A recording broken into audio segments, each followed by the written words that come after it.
Terapia de mano, una disciplina o un área que cada vez está creciendo más, cada vez más gente se interesa en esta parte esta parte profesional donde se puede aplicar también a la terapia ocupacional. Y para hablar de este tema necesitaba una persona que conociese muy bien este aspecto, sobre todo si hablamos de mano traumática. Y hoy está aquí en el episodio número 18 del podcast Hablando de todo a Noemí Álvarez. Noemí, bienvenida, ¿qué tal? ¿Cómo estás? Hola, buenas tardes, ¿qué tal? Nada, en primer lugar, agradecerte que estés aquí. Hemos conseguido ya, después de incluso casi un mes o un mes y pico que llevamos hablando, de reunirnos y cuadrar y poder hablar de este tema que creo, ¿no? Que cada vez la gente se interesa más, ¿no? Por el tema de la terapia de mano. Sí, totalmente de acuerdo. O sea, es una hiperespecialización que aúna tanto la fisioterapia como la terapia ocupacional. Aunque sí que es verdad que a nivel mundial está muchísimo más representado por el colectivo de terapeutas ocupacionales. Esto en España está bastante más igualado. Mm. Que eso te quería preguntar también. Terapia de mano, ¿disciplina exclusiva de terapia ocupacional o no tanto? No. La terapia de la mano es tanto de fisioterapeutas como de terapeutas ocupacionales, aunque sí que es verdad que existe una norma no escrita en la que existe una subdivisión del cuerpo a veces un poco incorrecta, ¿no? En la que el fisio se suele quedar más la extremidad inferior y el terapeuta más la extremidad superior. Yo no sé si ahí os coincide de esta manera, pero sí que muchas veces aquí en hospitales o en centros privados a veces se divide incluso en neuros, o sea, me da igual si es traumático o no traumático, que al terapeuta se le asigna de alguna manera la extremidad superior y al fisio la extremidad inferior. ¿Y por qué crees que esa subdivisión es a lo largo de la historia o...?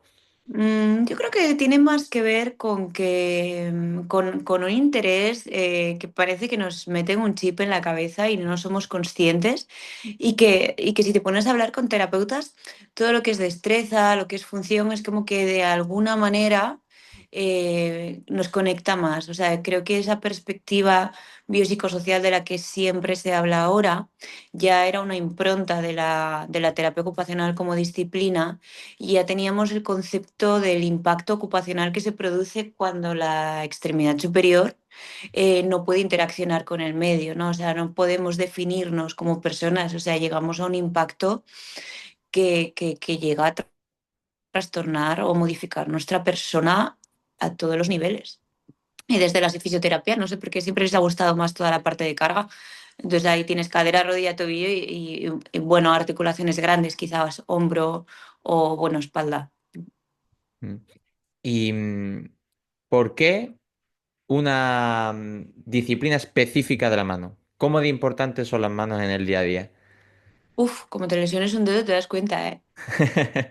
Eso, o sea, es la típica, o sea, tú cuando yo te llega un paciente y te dice, ay, pero si es solo un dedo, ¿no? Esta es una de las respuestas más frecuentes y no somos conscientes del impacto que tiene un dedo hasta que se afecta, ¿no? Y esto llevándolo ya a zonas muy concretas de la mano.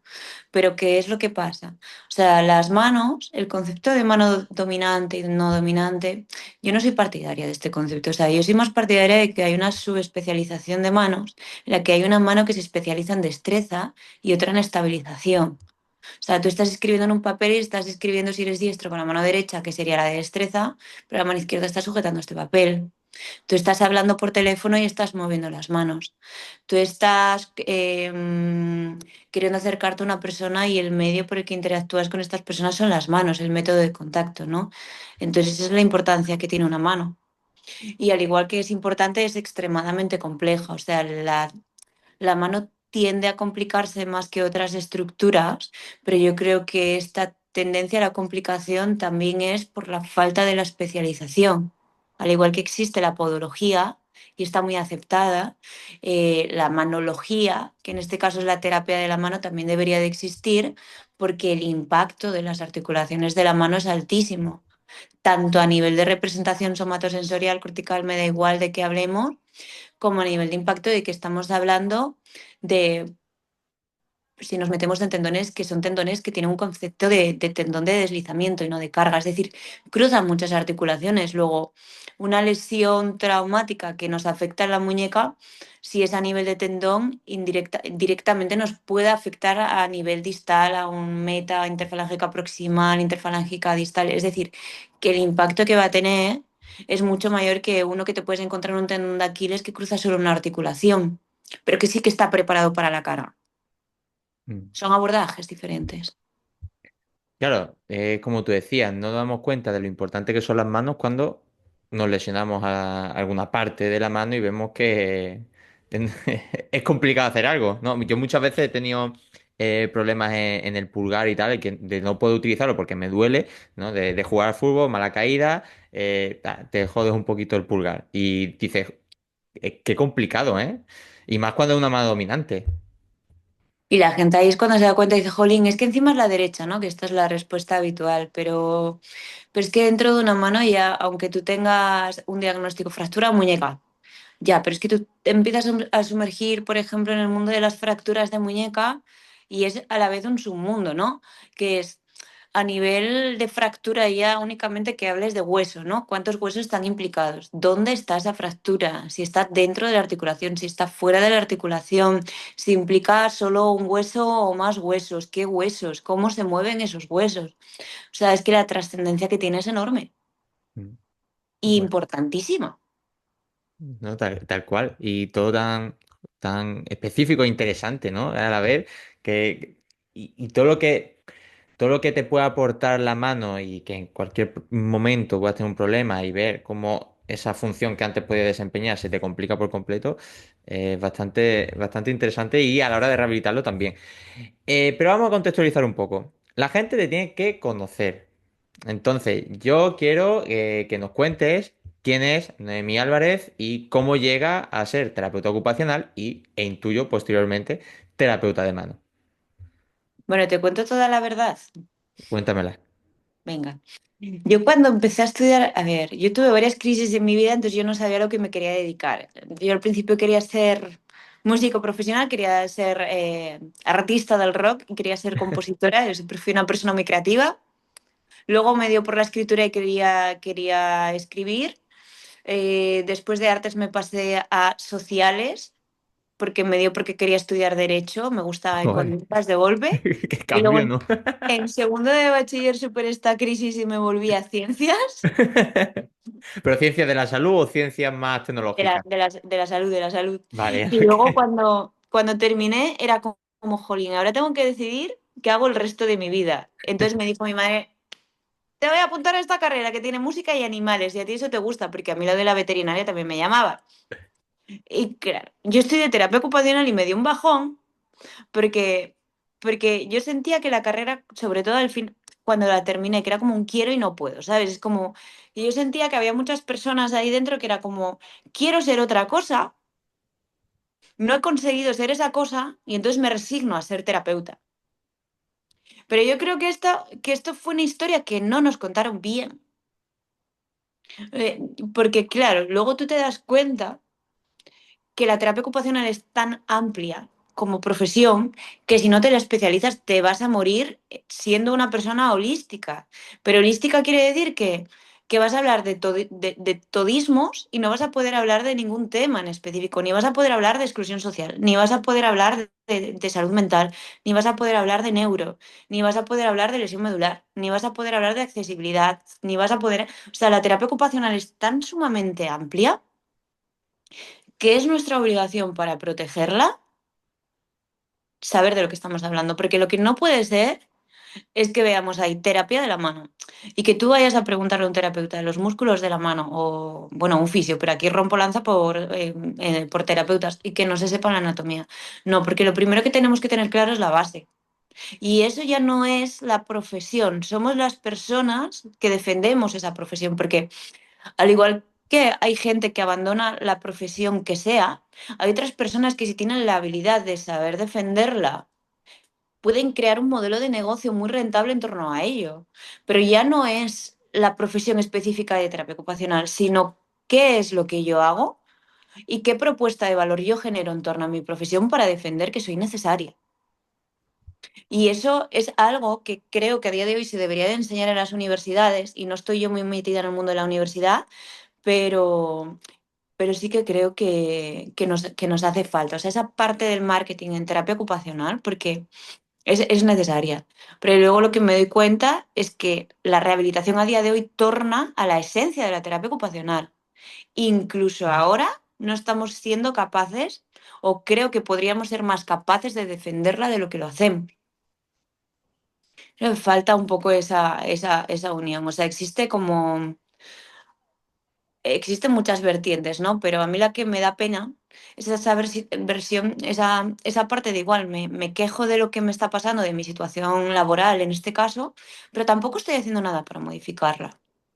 Me quejo de residencias. Vale, yo he pasado, pues no lo sé, por 10 residencias y me ha ido bien en todas.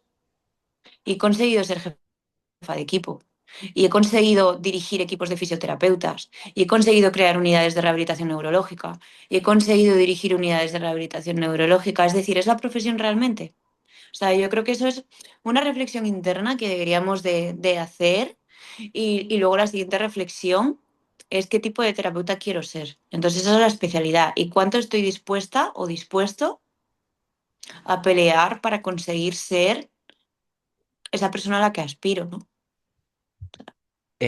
Las dos reflexiones que has comentado, por ejemplo, la primera, eso lo hablamos en su día con Isma, en parte a la falta de liderazgo que se tiene en terapia ocupacional, que no hay tanto liderazgo para liderar equipos, como tú has comentado, un equipo de fisioterapeutas. Pero si ya lo pasamos a niveles más grandes, ¿no? Como hablábamos ella y yo, de temas de diputación, de temas de sindicatos, de... Nunca nos encontramos terapeutas ocupacionales liderando esos equipos. Y por otro lado también el tema de la especialización. eh, a lo mejor la gente no llega a meterse en un área porque no sabe o qué papel tiene la terapia ocupacional en esa área, pues, hablando así más de la identidad profesional, ¿no? De Mm. cómo, qué papel tengo yo como terapeuta ocupacional en este área realmente como para meterme, ¿no? O cómo piensas tú eso. Yo lo que creo es que aquí lo que tenemos que tener claro es cuál es nuestra identidad. Y nuestra identidad es la función. Pero es que lo bonito y lo mágico que tiene es que cuando una persona viene al centro, al recurso que sea de terapia ocupacional o de lo que sea, ¿eh? Viene por dos motivos principales.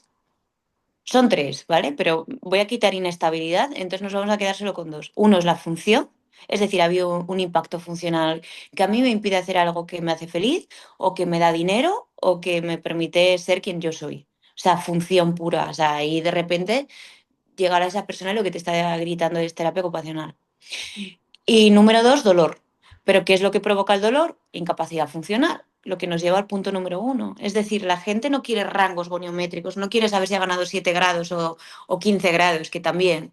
Pero no podemos perder esa identidad, aunque seamos, hablando de esto aplicado a mano traumática, ¿vale? Luego si quieres hablamos de otras áreas, pero no creo que se puedan aplicar como los mismos ejemplos, pero yo creo que la base es la misma.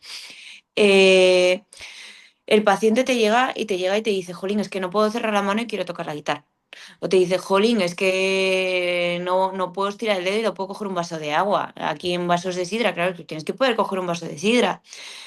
Vale, tú tienes que saber que existe un impacto funcional y cuantificar ese impacto funcional, entender cómo la persona gira en torno a ese impacto funcional, porque hay personas que le dan una prioridad alta y personas que le dan una prioridad baja, personas que tienen un sentido de autoeficacia alto o perspectivas muy positivas en torno a la rehabilitación, perspectivas muy negativas en torno a la rehabilitación. Claro, esto son una serie de banderas, de señales que ahora sí se van clasificando, que si banderas rojas, que si banderas amarillas, pero esto es el marco de la terapia ocupacional. O sea, uno de los factores más fuertes que hay y la herramienta más fuerte que tenemos son las creencias de la persona. O sea, por creencias, una persona está dispuesta a matar. Es que estamos hablando de algo muy, muy fuerte, ¿eh? Y las creencias, estando contempladas dentro de la mayoría de los marcos de la terapia ocupacional, porque reconozco que no me los sé todos, yo me baso principalmente en la OTAN, están ahí. ¿Y por qué no las usamos? O sea, tenemos las herramientas. Lo que pasa es que nos tenemos que currar el cómo las integramos.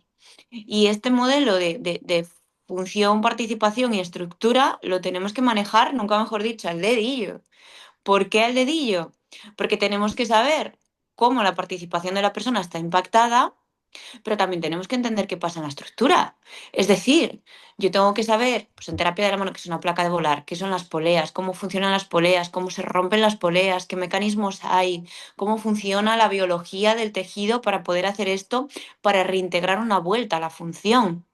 Esa readaptación a la carga que se hace la puede hacer un terapeuta ocupacional siempre y cuando sepa de lo que está hablando. Y claro que son competencias, porque esa persona tiene una actividad que en este caso es significativa, que ha modificado estructuras de su cuerpo, y si no, mírale las manos a un escalador, y eso es por la función que se le está pidiendo a esos dedos en base a una actividad representativa o significativa para esa persona, joder, que ha modificado la estructura hasta tal punto que te ha engrosado las poleas, las ha hecho flexibles, te ha engrosado las articulaciones y te ha generado una artrosis compensatoria. O sea, y eso es estructura basada en la función, que es nuestra herramienta, pero tenemos que saber justificarla. Y ahí nos perdemos.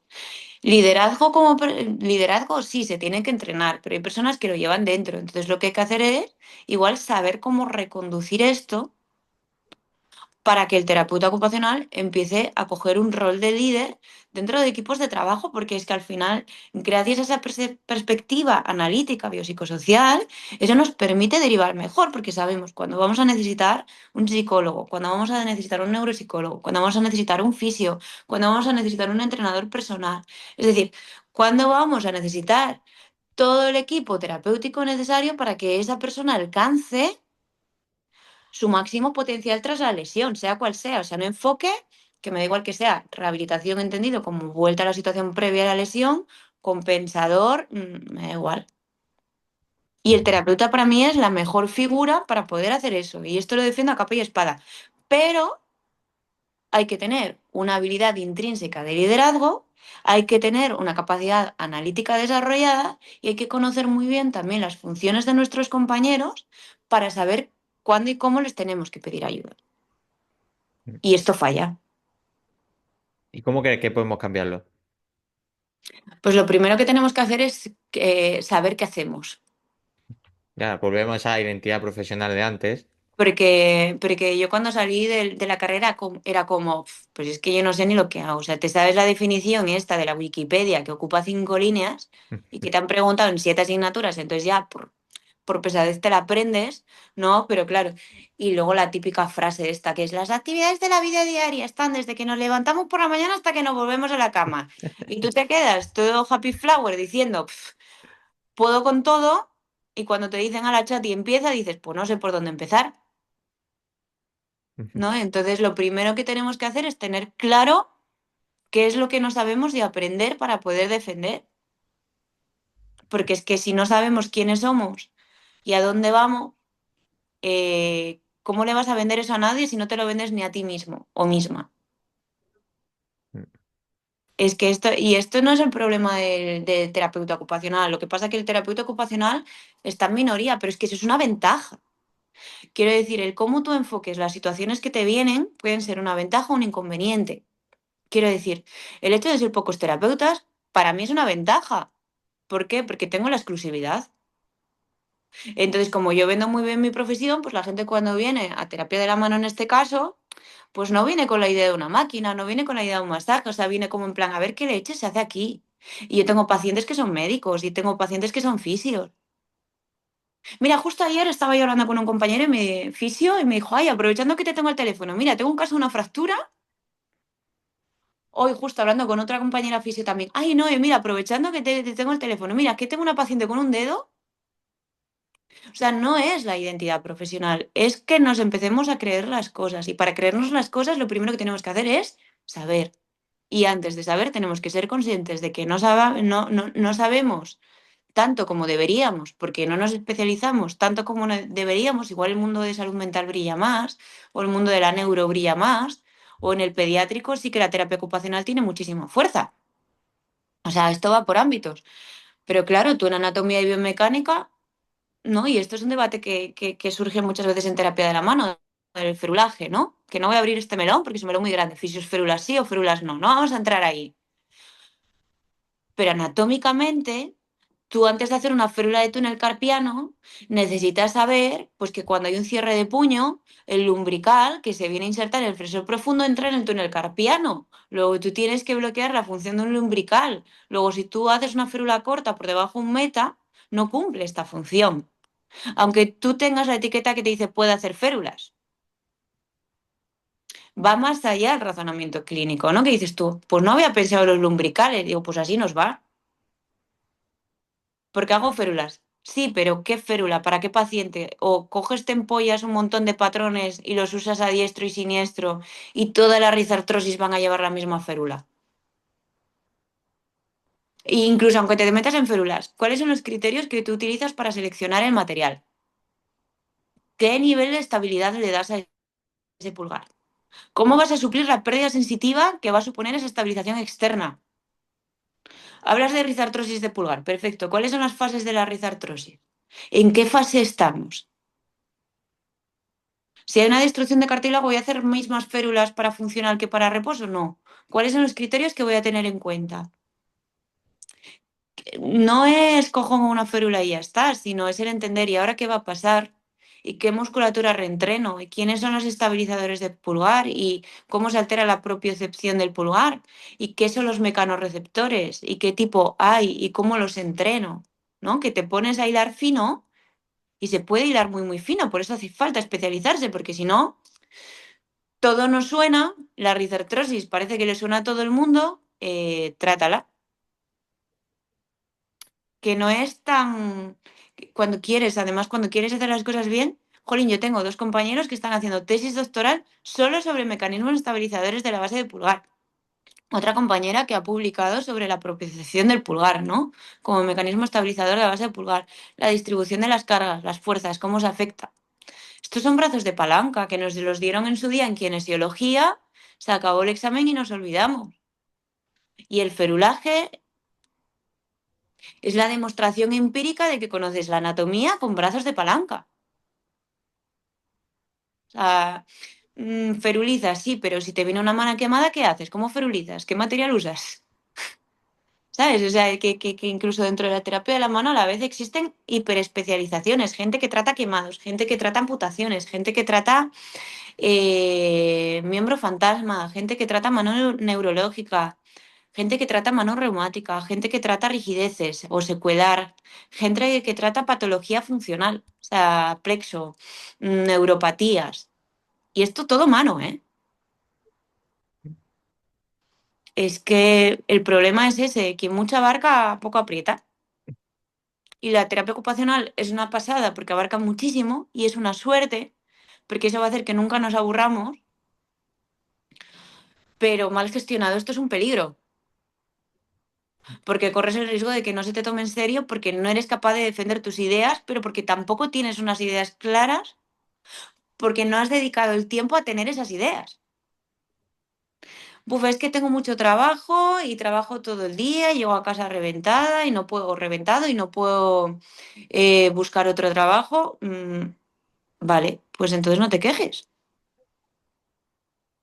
Quiero decir, yo estuve así, yo cuando vi en mi centro, estaba en otro centro trabajando a 40 horas, jornada completa, metía pacientes los fines de semana, trabajaba de tarde y noche, si tenía que madrugar más me levantaba a las 7 de la mañana. Yo me compré un ecógrafo y yo estaba a las 7 de la mañana en mi residencia investigando con con los trabajadores y con los usuarios. Exploración de hombro. Vete tú a las 7 de la mañana, nadie te lo va a pagar, pero es una inversión a largo plazo. Porque luego eso sí te va a dar una... Tú esto sí lo vas a poder monetizar, porque yo ahora, por ejemplo, trabajo con ecógrafos. ¿Terapia ocupacional con ecógrafos? Sí, ¿por qué no? Pero tienes que saber anatomía. Y el ecógrafo es la demostración empírica de que sabes anatomía. Entonces, tú si no te sabes cuál es el recorrido del nervio mediano, no vas a poder hacer un barrido del nervio mediano. Si tú no sabes eh, dónde está una polea, pues tú no vas a poder saber si hay una rotura de polea o siquiera encontrar o inducir que hay ahí una polea. Y tú coges a un terapeuta y le dices cuántas, o a un fisio, que me da igual, que esto aquí hay para todos. ¿Cuántas poleas tiene un índice? No te lo saben decir, ¿Y cómo llegas tú a especializarte en la terapia de mano? porque mi perro se rompió una pata. Que, que cambies Es de una especie. después de todo el speech que has dado súper profesional. Qué Ahora me... casualidad, ¿eh? Sí, es que tuve una mala suerte, tuve una mala pata. Bueno, Pero no tiene- el día que me llegó Ava, Ava es mi husky, la atacaron Ajá. Joder, y le rompieron pobrecilla. el codo, un mero cúbito y radio, nada, está feliz. Un mero cúbito y radio. Entonces, yo tanto que investigaba yo en plan rehabilitación de pata, rehabilitación de perros, de rehabilitación de pata, de pata, de pata, Google, que empieza con sus cookies a guiarte por el maravilloso mundo de perder el tiempo, pues resultó que me apareció terapia de la mano y fue como, ¿pero esto qué es? Y descubrí un mundo y de repente me dio un chispazo en la cabeza y dije, yo quiero esto. Y empecé a reconducir mi vida a eso. Y como en residencias les importaba tres pepinos la terapia de la mano, que también tiene lógica, porque lo menos preocupante en una persona con demencia es si se rompe o se deja romper un dedo, la verdad que no es la prioridad. Yo me monté mi unidad de terapia de la mano, trabajaba a escondidas en terapia de la mano, hablaba con los familiares para implicarles en terapias para poder descolgarme para hacer terapia de la mano. O sea, yo iba ahí buscando como mis trampitas, me iba formando, escribía muchos centros para poder ir a conocer esos centros de terapia de la mano. Luego me hice el máster de terapia de la mano de la Salle, que tiene una carga de investigación muy fuerte. Eso quiere decir que te ponen una mano delante y dices tú, joder, ¿por dónde empiezo? Ese es el resumen práctico. Y luego empecé eso, pues a conectar con diferentes centros de terapia de la mano de España y luego empecé con lo que es el posicionamiento en redes, con cirujanos de la mano, terapeutas de la mano.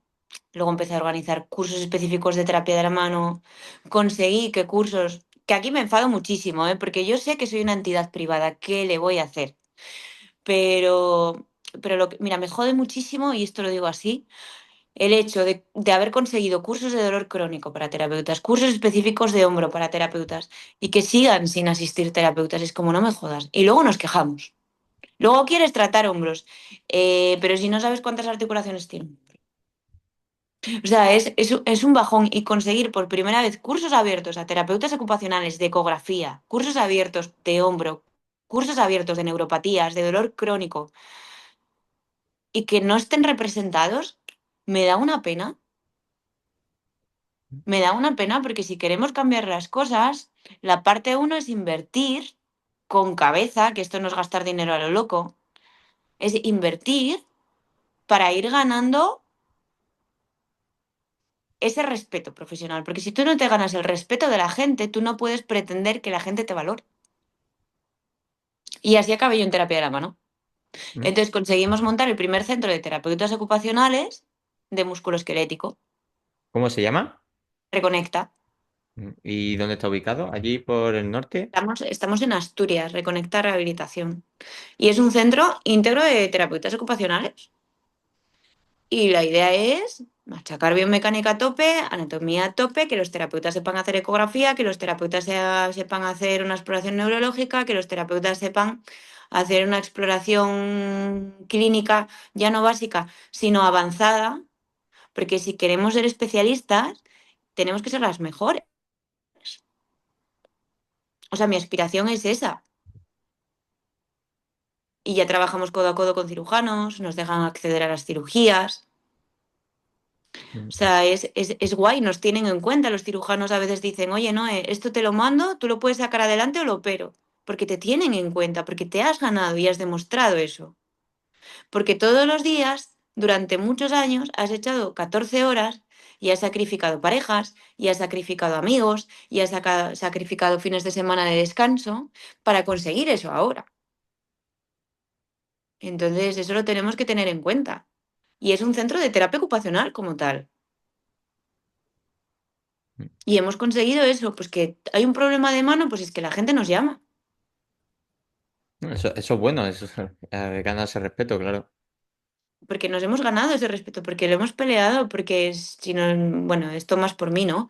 Yo esto ya intento que el equipo no lo haga, o sea, la friki número uno quiero ser yo, pero que no le cueste la salud a nadie. Si yo tengo que estar hasta las 2 de la mañana leyendo artículos, estoy.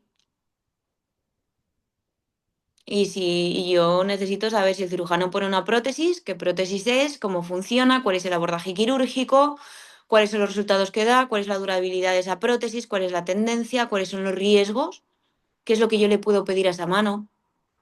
Todo, porque también tenemos que conocer esa parte quirúrgica. Tenemos que ver una radiografía y saber identificar si esto tiene cabida como tratamiento conservador o es mejor pegar un toque al cirujano y pedir ayuda. Y respetar, respetar muchísimo, muchísimo, muchísimo, muchísimo. Bueno, pues vamos a meternos de lleno lo que viene siendo las lesiones de la mano. Vale, a ver, una explicación así sencilla para que quienes nos están escuchando. ¿Qué son las lesiones traumáticas de la mano? Todo lo que provoque una lesión directa en la mano. Traumático, que en la cabeza es golpe, corte o similar, para ir en plan simple. Cualquier cosa que provoque que el cirujano te abra la mano va a ser traumático y cualquier cosa que provoque que tú te rompas algo o abras la mano va a ser traumático. Ese es el resumen. Muy bien explicado de manera sencilla. Sangre directa o a través de moratón es traumático. Vale. ¿Y cuáles son las principales lesiones que podemos encontrar en una mano traumática? Yo conozco sobre todo la más típica, ¿no? De estar cortando el aguacate. Clas, te clavas el cuchillo o te cortas y te puedes La boca lesionar. tojana. Ahí Mira, va. en esto voy a contar yo algo gracioso, porque cuando yo estaba en el máster, en este máster estaba Raquel Cantero. Ajá. Sí, Raquel Cantero, así a mi profesora. vale, pues es de Málaga. Y yo me acuerdo perfectamente de esta anécdota porque ahí todavía no se hablaba de la mano de aguacate. Y yo de aquellas era frutera. Y yo estaba pensando, la gente fijo que se corta con el aguacate. Y yo se lo decía a Raquel, digo, Raquel, la mano del aguacate. Y yo me acuerdo que ese día en el máster todo el mundo se reía un montón. Y mira, una visionaria. Ahí salió la mano de aguacate. Que además te voy a decir que se cultivan sobre todo por el sur, que yo esto Sí, no me lo esperaba. en la Sarquía hay un cultivo grande de aguacate. Flipé, flipé, Porque esto no me lo esperaba. hace como un mini medio ambiente, ¿no? Un mini clima, los aguacates, y allí pues hay una gran cantidad de aguacate. El problema es que chupa mucha agua. O sea Claro, que claro. este año hay agua, pero normalmente cuando no hay agua. Bueno, que he leído que esto no tiene que ver con la terapia de la mano, pero esto es como curiosidad adicional, ¿vale? Pero si tenéis que hacer tiempo en una valoración, pues lo contáis. Uno de los pueblos más lluviosos de España está cerca de Málaga, o por Málaga. El más ¿Cuál es? lluvioso de toda España, pues no me acuerdo del nombre, pero te lo dejo de deberes. Porque, En porque no me Málaga, entraba. en Málaga está el pueblo que es considerado el mejor clima, no sé si era de Europa o del mundo, no me acuerdo, pero creo que era de Europa, que tiene el mejor clima, que es Torrox. Ujú. Entonces, tiene considerado como el mejor clima. Creo que era de Europa, ¿eh? No sé si me equivoco, pero es más, tengo un compañero que lo tuve en el máster allí en Alicante, se llama Pablo, Ujú. insistía mucho con que ese era el mejor clima, tal, tal. Y fíjate, Y pues es el Pablo mejor tenía clima. razón. Tenía razón, tenía razón. Lo vimos hasta por internet y todo. Otro visionario.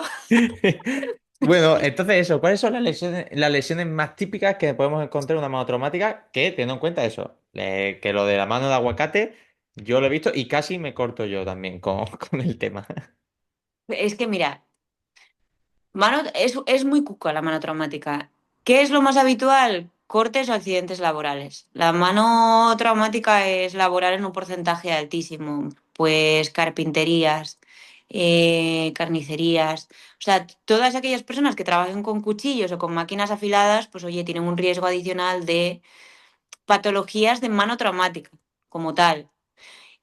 Pero yo qué sé, o sea, que tú estás un día fregando en casa, se te rompe un vaso en la mano, cortes de tendones, así, ¿eh?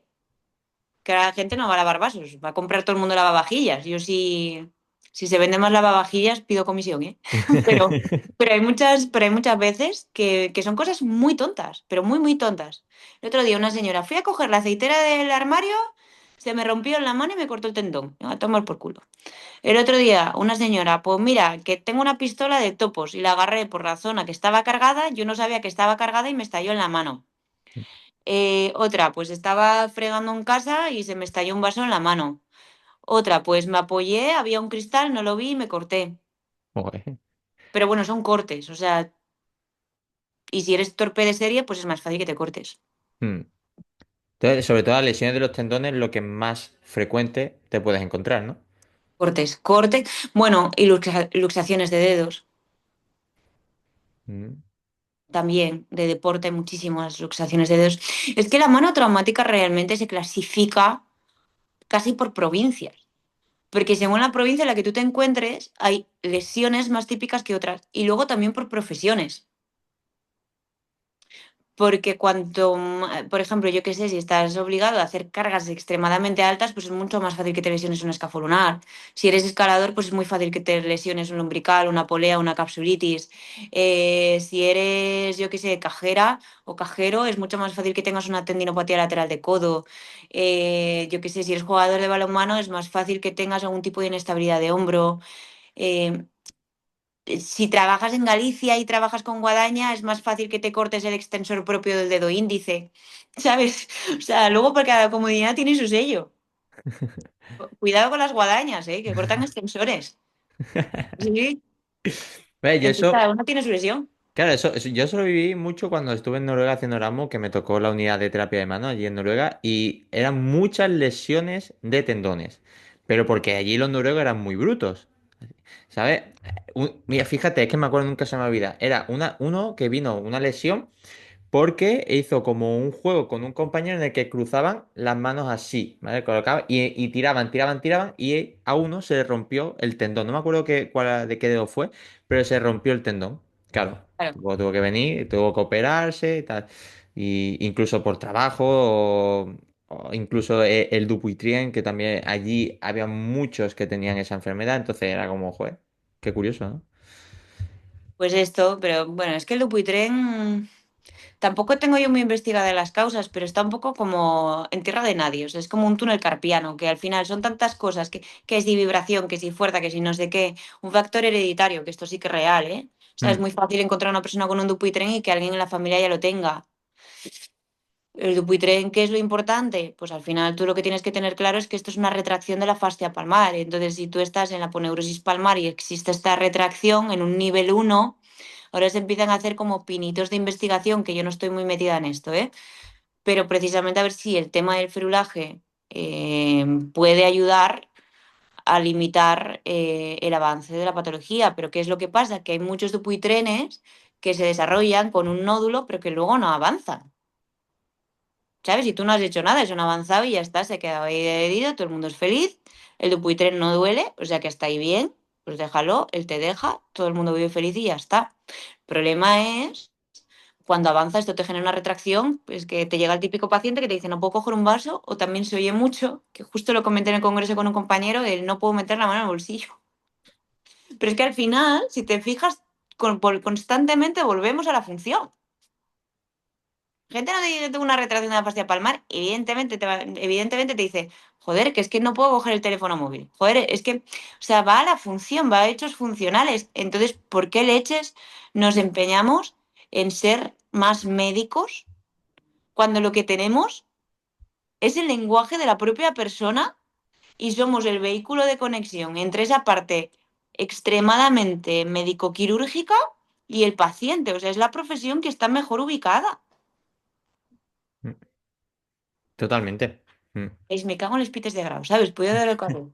Pero bueno, lo del Dupuytren es eso. O sea, si hacen, por ejemplo, una cirugía abierta, que antes se hacía inyecciones de colagenasa, ahora en España se están dejando de hacer porque en Estados Unidos las pagan más caras, entonces las llevan para allá.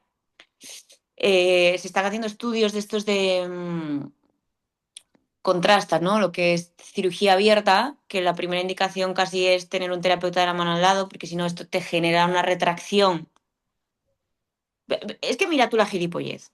A ver, si la retracción de la fascia palmar te va a llevar la metacarpofalángica a flexión, ¿por qué estamos trabajando el cierre cuando la propia biología del tejido ya va a tender al cierre? Si lo que se va a perder es la extensión. Y punto número dos, los tendones que se pueden adherir. siempre deslizan en dos direcciones, que son distal y proximal, es decir, hasta hacia el cuerpo y hacia afuera, ¿no? Hacia ti y hacia allá. Es como un modelo de cubo de agua cuando lo sacas de un pozo. O sea, el cubo sube, pero también tiene que bajar. O sea, este es el equilibrio entre agonistas, antagonistas, ¿no? De flexores, extensores. O sea, tú activas extensores, pero si el flexor no desliza, tú no extiendes.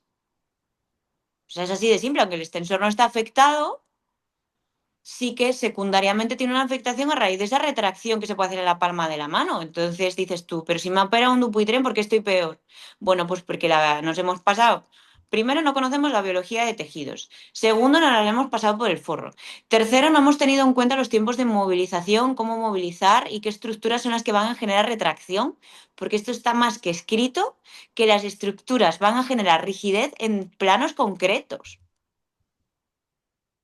Una meta, si genera rigidez bloqueada en extensión y sabemos que el intrínseco plus nos protege, por ejemplo, en una fractura, porque se moviliza en extensión, luego la persona puede cerrar la mano, pues así nos va. Y son cosas que dices tú, parece muy básico, pero la gente no lo sabe, luego no es tan básico. Lo que pasa es que cuando tú eres friki de algo lo ves como básico, pero no lo es. Entonces, Dupuytren, tú lo operas, hace una retracción porque la fascia palmar se adhiere, porque hay una adherencia entre tejidos, te quedas igual que estabas y con una cicatriz igual más grande. Y es como, joder, ¿y entonces para qué me he operado? No, no, hay quienes hemos fallado, hemos sido nosotros en rehabilitación muchas veces, o el sistema a la hora de gestionar de manera ágil un posquirúrgico. Y es una Y, pena. y también te quería preguntar, ¿cuáles son las mayores complicaciones, ya no solo en el aspecto de Dupuytren, sino en general? ¿Cuáles son las mayores complicaciones que te puedes encontrar? Mira, yo no sé qué me pasa con los meñiques. Si tú trabajas con un meñique, una rigidez, y esta rigidez te rebota, por lo menos yo, en mi experiencia, mis resultados son malos. Una vez que aparece este primer rebote. ¿Un rebote a qué te refieres? Un rebote quiere decir que tú progresas en tu tratamiento, este dedo se va estirando, tú te vas viniendo arriba y te cuelgas tu medalla de terapeuta de soy la caña, te confías y de repente te dice el paciente, me empieza a doler y el dedo empieza a plegarse otra vez, pero que cuando tú palpas ese tendón flexor, notas que toda esa zona está mucho más dura que antes, es decir, aparece un segundo momento de rigidez más elevado que el primero y dices tú, joder, la he cagado, porque esto a nivel quirúrgico supone una complicación extremadamente alta y el riesgo de amputación está ahí. Y luego las distrofias. Mm, vale. Y otro marrón muy bueno es el arrancamientos de plexo. Las descargas ectópicas, la gestión de dolor en plexo. Y cuéntame, ¿por qué? Que eso tengo curiosidad. Ah, y yo también la tengo. De hecho, me fui al congreso. De hecho, me fui al congreso porque estoy que voy a saltar un día por una ventana con el tema de gestión de dolor de plexo, porque cuando tú crees que se puede atribuir a un patrón concreto, no corresponde. Y de hecho, le he ido a mendigar ayuda a Arturo Suc. Ujú. Nos hemos quedado un poco en este mismo punto y son grandes mentes pensantes ya aquí involucradas. Y el otro día también le mendigué ayuda a Carlos López Cubas y bueno, Carlos López Cubas pues secundaba la hipótesis de saltar por la ventana, básicamente. Entonces yo creo que este es un ámbito que hay que investigar y es más, hace falta, que no sé si existe, yo no conozco, pero que no lo conozca no quiere decir que no exista, ¿eh? Personas especializadas en arrancamiento de plexo adulto, porque se habla mucho de plexo PBO pediátrico, pero accidentes automovilísticos, típico accidente de moto con arrancamiento, típica persona que baja en bicicleta y se le cruza un jabalí o se pega con la cabeza contra un árbol y hay una distensión a nivel de plexo braquial, aquí hay un vacío legal enorme. En plexo yo poco te puedo ayudar porque a mí me lleva por el camino de la amargura, para que veas la complejidad. ¿Y cuál es la lesión con la que tú te sientes más cómoda a la hora de trabajar? A mí me gustan las cosas rotas. Sea, todo lo que sean fracturas me molan mogollón las fracturas. Y luego en Asturias yo el perfil que tengo es muy secular, porque al ser empresa privada, muchas veces la gente me viene a ver después de haber terminado tiempo de rehabilitación o cuando alguien le dice, oye, que hay una chica que se dedica a las manos, ¿no? Y entonces dicen, ah, pues voy a preguntar. Entonces tienes muchas veces rigideces instauradas. Y el mundo de la rigidez es un mundo que me gusta mucho. Pero luego también todo lo que es la neuropatía es un mundo que me gusta mucho. O sea, todo lo que tiene que ver con compresión nerviosa, con cómo funciona el sistema nervioso periférico, con la modulación del dolor, es algo que me despierta muchísima, muchísima, muchísima curiosidad. En eso vamos a entrar. Y quiero preguntarte, en casos de fracturas, roturas de tendones, inestabilidades carpianas, ¿no? ¿Cómo estructuras tu intervención? ¿Cómo trabajas? Si quieres dividirla por partes, ¿cómo son tus intervenciones en estas lesiones? Yo lo primero que tengo que saber es qué persona tengo delante y cuánto se va a implicar en la rehabilitación. O sea, yo lo que necesito es gente comprometida y mi función es conseguir que tú te comprometas, ¿no? O sea, yo como profesional lo primero que busco es eso. Luego ver el nivel de afectación que tiene la gente, porque hay personas que son cosas que tú a nivel terapéutico dices, pa, te cortas un flexor cubital y como que te da igual, ¿sabes? Te lo suturan y es complicación poca. O sea, eso ni rehabilitación ni leches. Pero hay gente que te hace una mano rígida, entonces tú ya cambias a una mano neurológica, que es gente que es casi ni me toques. Entonces, es un poco, y aquí entra el arte del terapeuta de poder reconducir a esa persona y esas creencias de la persona y ese miedo de la persona y ese desuso de la persona hacia la ocupación gradual. O sea, tú tienes que saber qué es lo que quieres conseguir y tienes que saber diseñar actividades que aquí nos tenemos que poner más técnicos para poder conseguir o obligar a generar un gesto. Si te quieres meter en el mundo de la inestabilidad, depende. Si son predinámicas, si son lesiones de un escapular, de un uno piramidal, que no es quirúrgico, que es simplemente una distensión o una mediocarpiana o algo así, tú trabajas y muchas veces son programas ya establecidos, pero la clave es que tú a nivel diagnóstico sepas determinar que esa lesión es una mediocarpiana y no una lesión de fibrocartílago triangular o que tú tengas la capacidad de hacer el diagnóstico diferencial para detectar eso, pues un escafolunar. Y que mirar, dónde mirar, cuándo te salta la alarma para derivar a valoración de un médico, decir, oye, mira, esto aquí me está pitando, necesito que me ayudes, por favor, valóralo, ¿no? Y pedir ayuda. Y luego, pues si te viene un posquirúrgico inmediato, pues recientemente uno de mis mejores amigos en la terapia de la mano, que es Josep María Solé, ha publicado un artículo que yo creo que es del 2023 ya junto con la doctora Mireia Esplugas del Instituto Kaplan, que son referentes en todo lo que tiene que ver con el mundo de la inestabilidad carpiana y la cirugía de la inestabilidad carpiana, y te explican de manera específica qué protocolo seguir, cómo potenciar, cómo vamos a progresar. O sea, incluso teniendo la información al alcance de la mano, no la usamos. Y luego en fracturas, ¿cómo procedo? Depende. Es que no tiene nada que ver que sea una fractura de coles extraarticular, no desplazada. Que te puedo decir que cuando vienen a sesión, normalmente una fractura de este estilo yo la suelo tener resuelta en 3 4 sesiones. Que la gente tú le dices, va, fractura, y 20 30 sesiones, en su cabeza suena como algo muy normal, que estamos hablando de 3. Ahora, tú tienes una fractura de sesloplexi que coge y te coge el cúbito y te lo coge también proximal y te implica también la membrana interósea. Pues esto es un petate. Entonces, no tiene nada que ver. Y ahí, por ejemplo, la rigidez de codo, ojo, cuidado, que un codo tú te despistas y se te queda rígido en un momentito, ¿eh? Y intenta comer con un codo rígido. Es complicado. O sea, es que no es algo que puedas decir tanto tiempo. Yo tengo gente que resuelvo en 4 sesiones y gente que tengo un año y pico. Y todo es, entre comillas, fractura de muñeca. Ya, pero ¿cuál es tu base? ¿Con qué cuentas? ¿Tienes un cúbito estable? ¿El cúbito es inestable? ¿La persona tiene un nivel cognitivo que te permita mandar trabajo para casa? No, la persona tiene que cuidar a su madre y no va a parar porque está grave y se va a morir. Es que hay tanto detrás. ¿Cuánto le impacta? Yo he tenido gente un año de baja con una lesión de una interfalángica distal, un corte, una adherencia tendinosa con una rigidez de interfalángica distal de una mano no dominante de un cuarto dedo, que yo no sabía ni que te daban baja por eso, y tratar más y llevar más tiempo de rehabilitación, que dices tú, pero ¿cómo es posible que otra persona que se ha fracturado el cúbito, el radio, el escafoides y dos metas? ¿Qué dices tú? Joder, ¿este se va a tirar? No, porque es gente que tiene igual otra filosofía más sentada, más tranquila, más, esto va a curar, más, no sé. Y la otra persona es más, he centrado mi vida en este dedo. Entonces mi identidad ocupacional tiene un impacto muchísimo más alto. Luego, aunque a nivel biomecánico y a nivel puramente anatómico, la lesión es muy inferior, el impacto que ha generado es muchísimo mayor.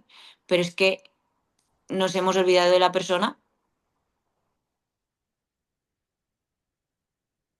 Entonces, ¿dónde está la persona aquí? Y luego sí, tú puedes hablar de anatomía lo que tú quieras y más, ¿eh? Pero, pero la suma de las partes no es una persona. Una persona no es una mano más una pierna más, no, va mucho más allá. Y esto se vio en el COVID, joder, que el otro día con el apagón.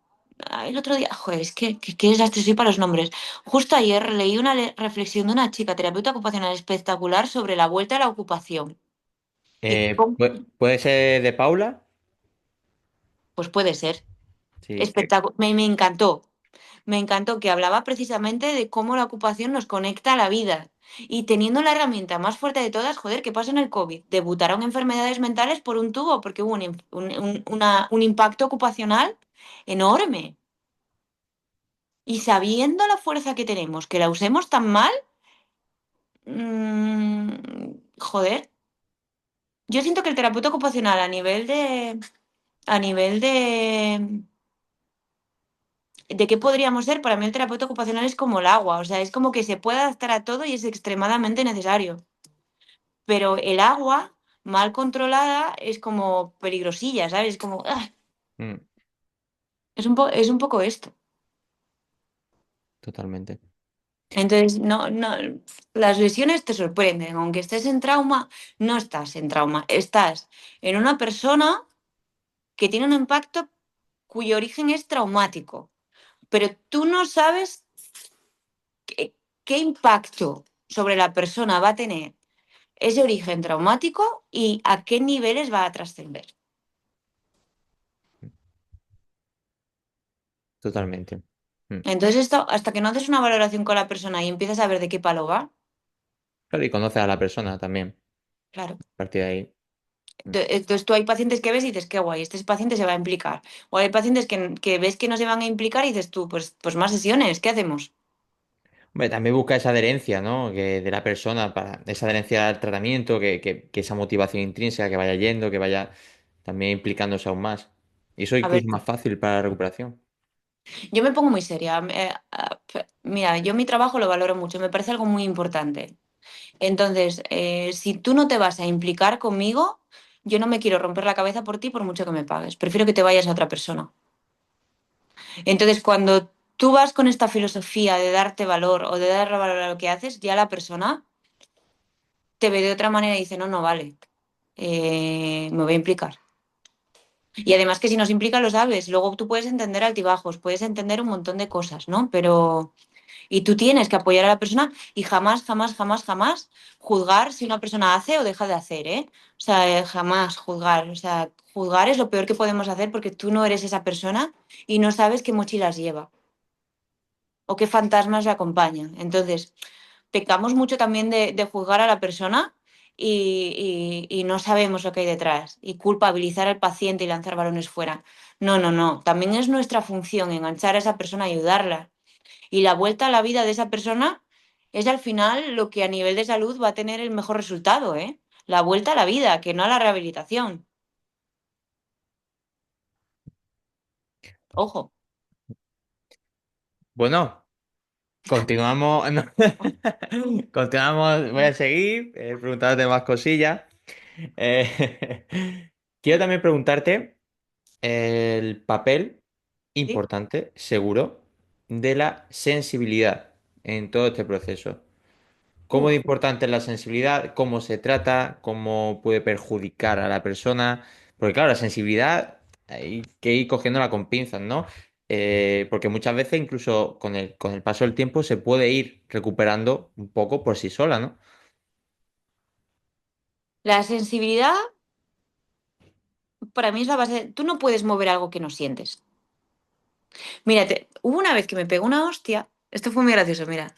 Estaba en un examen de pediatría. Yo cuando fui a entregar debía ser tercero de carrera. Y fui a entregar el examen. Y yo estaba tan concentrada en escribir que no me di cuenta de que se me durmió una pierna. Y yo no sentía la pierna. Y me levanté y me fui de morros, me caí al suelo. O sea, fue como extremadamente humillante esto, ¿eh? Y yo en ese momento me di cuenta de la importancia de la sensibilidad. Y más en las manos si tienes que coger también cosas que... Sí, sí, sí, por supuesto. O sea, la sensibilidad nos informa. O sea, una pérdida de sensibilidad es como que te metan en alquitrán y te digan nada. Es la incertidumbre absoluta. O sea, si tú no puedes sentir sensibilidad, o sea, sensibilidad existe en diferentes niveles de sensibilidad. O sea, está esta parte de sensibilidad superficial, la sensibilidad profunda y luego la cortical, ¿no? Entonces, dentro de estas sensibilidades superficiales nos dan información del tacto. O sea, el hecho de que una persona te toque y no te enteres, bueno, hay un libro muy bonito que escribió Oliver Sacks que tiene un volumen que se llama El hombre que confundió a su mujer con un sombrero. Y tiene un capítulo, son capítulos cortos de historias de pacientes. Y precisamente yo creo que se llamaba La Dama Desencarnada este capítulo, fíjate tú. Y ya no digo el número del capítulo porque esto ya es tirarme un pisto enorme. Yo voy a decir el 6 a ver si es cierto. Pero La Dama Desencarnada, y precisamente va de una mujer que perdió la cinestesia y la propiocepción. Es decir, perdió la capacidad de orientar su cuerpo en el espacio. Y si tú no te orientas en el mundo, ¿dónde mierda estás? Si a veces nos quedamos tumbados, o sea, tú te quedas tumbado en la cama un rato y de repente dices, hostia, ¿dónde está mi mano? Y necesitas mover para sentir, ¿no? Ahora imagínate vivir así de desubicado toda tu vida. O sea, la sensibilidad es un medio de comunicación que tiene el medio contigo y tu cuerpo contigo. O sea, si pierdes la sensibilidad, te pierdes a ti. Otra cosa es que tu hilo es fino a nivel de neuropatías y hay una pérdida sensitiva en una zona poco representada. Hombre, si pierdes la sensibilidad de un codo, pues te da un poco igual. Ahora, si pierdes la sensibilidad de las yemas de los dedos, pues igual ya no mola tanto. Pero es que incluso a nivel de representación, se hablaba aquí del homúnculo motor, que yo creo que esto ya se ha desactualizado, pero no lo sé seguro, ¿eh? Tú veías la representación de diferentes áreas del cuerpo y no tienen la misma representación, porque tampoco tienen la misma importancia, porque tienen funciones diferentes. Pero es que, claro, perderte a ti mismo, joder. Y esto, por ejemplo, en neuro, cuando tienes alteraciones sensitivas, que tú tocas a un paciente que parece que le vas a hacer ahí un boquete en el brazo y no se entera de que le tocas, que tú tocas ese brazo y no vasculariza igual, que no tiene la misma temperatura el brazo y esto es por la pérdida sensitiva. O sea, un paciente que tiene una afectación motora pero que no es sensitiva, este brazo no va a generar esa atrofia, o por lo menos no de la misma forma, va a ser inferior. Entonces es que o sea, separar sensibilidad de movimiento, esto es yin y yang. Es el color que te guste más, ¿sabes? Te puede gustar más el negro, te puede gustar más el blanco, pero es que no lo puedes quitar. Son los dos, para mí son las dos igual de grave. La diferencia es que la sensibilidad es un problema, o la pérdida o alteración de sensibilidad es un problema incomprendido porque a nivel físico no hay algo que te permita saber que esa persona tiene esa pérdida de sensibilidad. Tú te rompes un brazo y tu sensibilidad está bien, y como vas con una escayola, la gente tiene cuidado. Pero tú no vas con un cartel de cuidado que no tengo propiocepción. Y luego, segundo, explícale tú al vecino del sexto, de la que bajas en el ascensor, que te falta la propiocepción. Suponiendo que tengas siquiera ganas, ¿eh? Podría ser un trayecto en ascensor bastante interesante, ¿no? Es que, es Y largo. que, es que, ojo, ojo, ojo, ojo, perder la Baja sensibilidad. de la octava a la -2, vuelves a subir para arriba otra vez y todavía no has terminado. Es que es súper difícil, o sea, tú lo analizas y dices, joder, es que perder la sensibilidad Vale, y o hiperrepresentarla. se ha perdido la sensibilidad. ¿Cómo trabajamos con eso? Es que no, o sea, tú tienes pacientes que pierden la sensibilidad por un daño neurológico o tienes pacientes, por ejemplo, que pierden la sensibilidad porque ha habido una interrupción nerviosa y está habiendo, pues, porque has tenido, por ejemplo, una neurorrafia y esto tiene que volver a conectar, ¿no? Entonces, ¿qué es lo que pasa? Existen protocolos que hablan de la recuperación sensitiva y motora, ¿no? La sensibilidad va antes. Y luego dentro de la recuperación de la sensibilidad, tú lo que tienes que saber es que existen diferentes tipos de sensibilidad y que estas sensibilidades se van recuperando normalmente en un orden. Entonces, yo, por ejemplo, aquí lo que trabajo mucho es con los monofilamentos. Entonces, aquí en mano voy por territorios sensitivos midiendo, ¿no? ¿Cuál es el umbral de sensibilidad que tiene la persona y dónde se ha perdido? Entonces, según el color que te dé, pues este color va a tener una relación directa con un tipo de sensibilidad. Pues, por ejemplo, pérdida de la sensibilidad protectora, ¿no? Entonces, ¿qué es lo que tienes que buscar?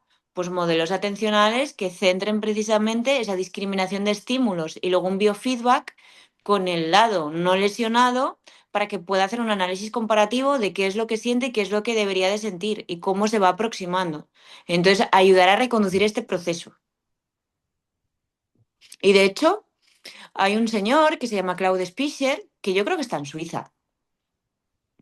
Y esta persona ha publicado muchos libros sobre rehabilitación somatosensorial. O sea, es que la rehabilitación de la sensibilidad en sí, a su vez, es una especialidad. Y hay gente que hace mapeos sensitivos, ¿no?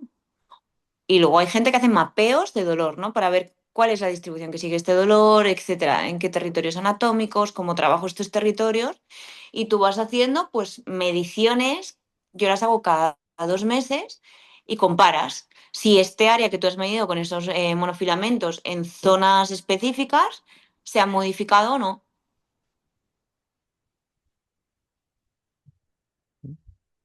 Y, y ahora de... Porque claro, tú utilizas, intuyo, los monofilamentos lo utilizas, pero como evaluación para conocer un poco el nivel de sensibilidad que tiene y después ya intervienes con ella, con la persona. Sí, yo primero tengo que saber de qué punto parto, porque lo primero Ujú. que tengo que saber es del 1 al 10 en qué punto estamos, ¿no? Vale, pues estamos en un 5. Y luego lo que quiere conseguir la persona. ¿Tú qué es lo que quieres en rehabilitación? Porque esto no lo preguntamos y estamos con el 10 en la cabeza, pero igual la persona con un 7 le vale. O dice, no, no, es que yo quiero sensibilidad porque mira, es que trabajo en un ordenador y estoy tecleando y es que ahora me confundo muchísimo más, por ejemplo. ¿No? O sea, ¿cuál es el impacto funcional que genera esa pérdida de sensibilidad? Y si esa pérdida de sensibilidad puede suponer un riesgo, en este caso, para la estructura. ¿No? Por ejemplo, personas de neuro que después de años no recuperan la sensibilidad y han perdido específicamente la sensibilidad a la temperatura. Joder, pues seguro que mucha gente ha visto personas que se han quemado en la ducha porque no percibían que el agua estaba muy caliente. Y luego aquí hay una parte también de control de entorno, de cómo vamos a empezar haciendo las cosas y cómo estructuro yo el día a día, pues para evitar estos riesgos. Ujú. ¿Y cómo intervendrías para intentar recuperar al máximo la sensibilidad? Pues mira, yo lo que hago muchas veces es intento trabajar con ojos cerrados porque no quiero que haya más sistemas. Esto es como el aparcar, ¿no? O sea, tú cuando aparcas, si estás muy liado, bajas hasta el volumen de la música y dices, no me hables que estoy aparcando. Entonces, si queremos que todo vaya al tacto, todo lo que podamos quitar, lo quitamos. Entonces, desde ahí yo lo que hago es trabajo con diferentes texturas, voy estimulando zonas diferentes, voy incorporando cada vez más. em, Texturas, digo, ¿con cuál te he tocado? Calibro la fuerza que yo hago. O sea, esto no lo mido de manera objetiva después, porque, claro, o sea, tú aprietas con un dedo. ¿Cómo sé yo la fuerza que hago Claro. después? ¿No? Mm. Pero más o menos te quedas con ello porque esto ya no es valoración. O yo, por ejemplo, puedo coger pues algo que raspe mucho, la pica del termoplástico. Por ejemplo, utilizo un mogollón de veces, que eso se nota, ¿eh? Y- porque eso no es que corte, pero es de esto que luego te queda el raspón. Mm, Y luego coges una textura muy, muy, muy blanda. Y es primero, pues, con cuál de las dos texturas te he tocado, o si te he tocado o no te he tocado, o si te he tocado dónde te he tocado. No, a veces lo que hago es tocar con dos texturas a la vez y que la persona me diga si son una textura o dos texturas. Empiezo a trabajar de esta manera y entonces a medida que van disminuyendo el número de errores, pues lo que voy haciendo es ir añadiendo más dificultad a la actividad. Y si llego a no fallo, pues paso a un siguiente nivel. Pues yo que sé, que estás poniendo tuercas, pues porque esta persona, por ejemplo, es carpintero o es un mecánico y necesita recuperar la sensibilidad del índice porque es que mete la mano, pues es que esto me pasó el otro día, por, por ahí por los bajos del coche y necesita apretar la tuerca y no se entera dónde está la tuerca, ¿no? Pues tú aquí tienes que simular la sensibilidad, pero también la posición de la muñeca. O mm, luego a nivel propioceptivo, directamente saber si la persona reconoce el posicionamiento de las estructuras, ¿no? Del codo, de la mano, de los dedos. ¿Cómo se mueve el dedo? ¿Cuánto se mueve el dedo? Comparativo con la otra mano para saber si realmente es capaz de reproducir esa postura o no. Terapia espejo también para ayudar a sentir un miembro que igual no se mueve porque es un brazo hipotónico. mm. Y también animar a la persona a integrar esa mano en todo lo que hace, también puede ayudar un poco ese restablecimiento de la sensibilidad. Yo muchas veces lo que hago es con vendaje Coban les vendo la mano sana. O la, no, no es ni la mano sana, vale, vamos a hablar bien. La mano menos afecta. Y, y hacemos un contrato en el que me prometen que X número de horas van a estar con la mano fuera para obligarse al uso espontáneo de la mano más afecta. Sí, en la restricción del lado sano, ¿no? Sí, Lado sano, por, entre comillas. por ejemplo, esto, o luego también lo que más evidencia tiene al final es el aprendizaje motor orientado a tareas, que es un eufemismo de terapia ocupacional. Eso lo estuvimos hablando aquí con Ángel, Es que que, dentro de terapia ocupacional orientada a la tarea, ¿no? Si llega a ser terapia ocupacional, sí, lo estuvimos hablando, vaya, en el último episodio con Ángel. Y mira, es que estaba yo en el congreso justo con Miguel Blasco que me dijo, tienes que escuchar este episodio de Ángel Sánchez y yo creo que va a ser este. pues Que no sí, me ha dado tiempo. justo, bueno, esto lo estamos grabando aunque lo suba ya a principios de junio, pero sí, hoy 30 de abril he subido el episodio y hablamos de eso, de todo, eso, eufemismo, ¿no? De llamar terapia ocupacional, pero con otro nombre, ¿no? Que es Para como que lo eso. hagan otras profesiones porque nosotros no somos capaces de defenderlo. Es que, es que lloramos, pero hay que hacer cosas. Hay que Y hacer él cosas.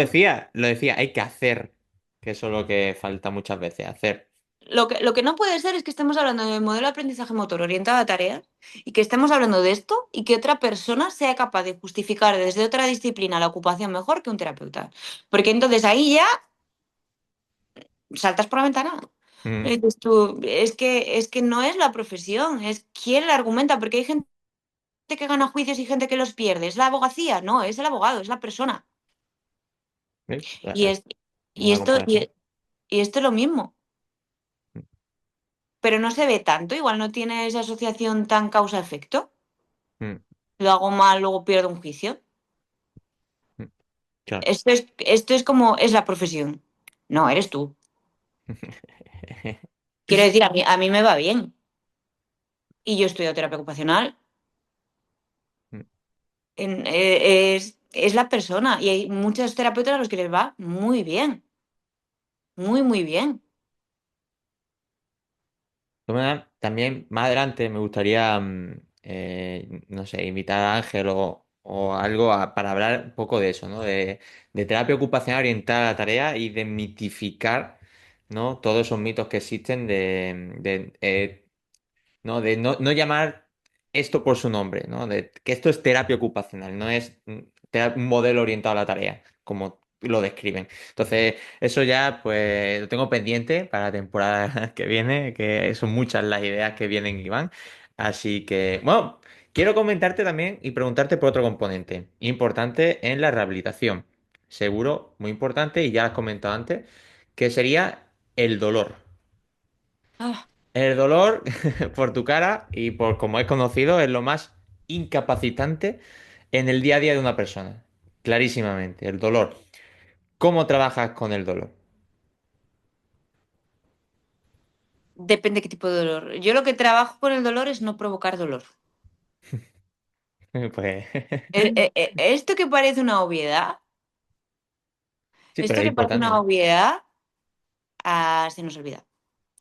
En terapia de la mano, normalmente, en mi caso, los pacientes no, o sea, si vienen en un posquirúrgico inmediato, la consulta no suele ser por dolor. Y si son consultas por dolor, suelen ser patologías funcionales. Entonces, si son patologías funcionales, pues yo qué sé, estoy pensando en un Deckerbein, estoy pensando. A mí esto me mola mucho. Entonces, aquí, ¿qué es lo que vas haciendo? Vas haciendo la exploración de territorios nerviosos y aquí lo que vas viendo es si existe algún factor externo que pueda disminuir la percepción de ese dolor en ese territorio anatómico específico. Tú hilas ese territorio anatómico con la musculatura o los puntos que pueden generar compresión de ese nervio dentro de su trayecto. Y haces ese diagnóstico diferencial y exploración para saber dentro de ese plexo del que van a salir los nervios si existe compresión y a qué nivel o hay un punto que genere especial dolor o especial alivio, ¿no? Y luego, no soy experta en dolor. Entonces, ¿qué es lo que pasa? Existen diferentes tipos de dolor y cada uno de estos dolores genera unos procesamientos diferentes. Aquí hay un libro que se llama Dolor Crónico, que es de Álvaro Rodríguez, que es espectacular porque se viene a sumergir directamente en este componente de dolor crónico, que crónico es, no es para siempre, sino que es a partir de 3, 6 meses según a quien leas. Mm. Crónico simplemente hace referencia a un Al, tiempo. A al partir de tiempo, X sí. tiempo es crónico, ya está. Pero claro, tú dices crónico a la gente y ya piensa que va a durar para siempre. Entonces, en este dolor trabajo así. Luego me han llegado a consultar por migrañas. O sea, yo aquí no he sabido ayudar. eh, Tampoco es mi especialidad. O sea, vaya por delante que esto yo lo he dicho. Yo no tengo ni idea de migrañas, ni tengo Claro, tiempo para. porque eso te quería preguntar. ¿Te consultan tema de migraña, pero porque pueda tener relación con una lesión en la mano o por qué? No, porque tenemos la estimulación transcraneal. Ah, vale. Entonces, dentro de la transcraneal se contempla el apartado de migrañas, pero bueno, está todo un poco en el aire. Entonces, gente que te dice, oye, yo quiero probar esto, y yo digo, pues bueno, pero es un poco, pues mira, ni soy especialista en migraña, ni sé si te va a funcionar, ni me voy a poner a estudiar migraña porque no es mi foco. ¿Qué quieres hacer? Pues quiero ir. Pues ven, pero, pero, pero que no tengo ni idea.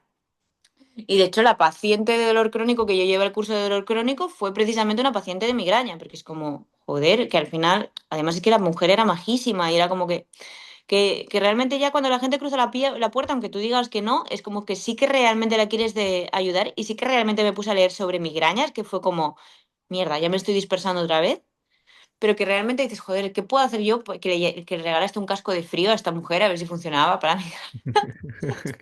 Pero, como... Ah, bueno, un casco de frío intuyo que se le pone hielo, ¿no? Eso, eso.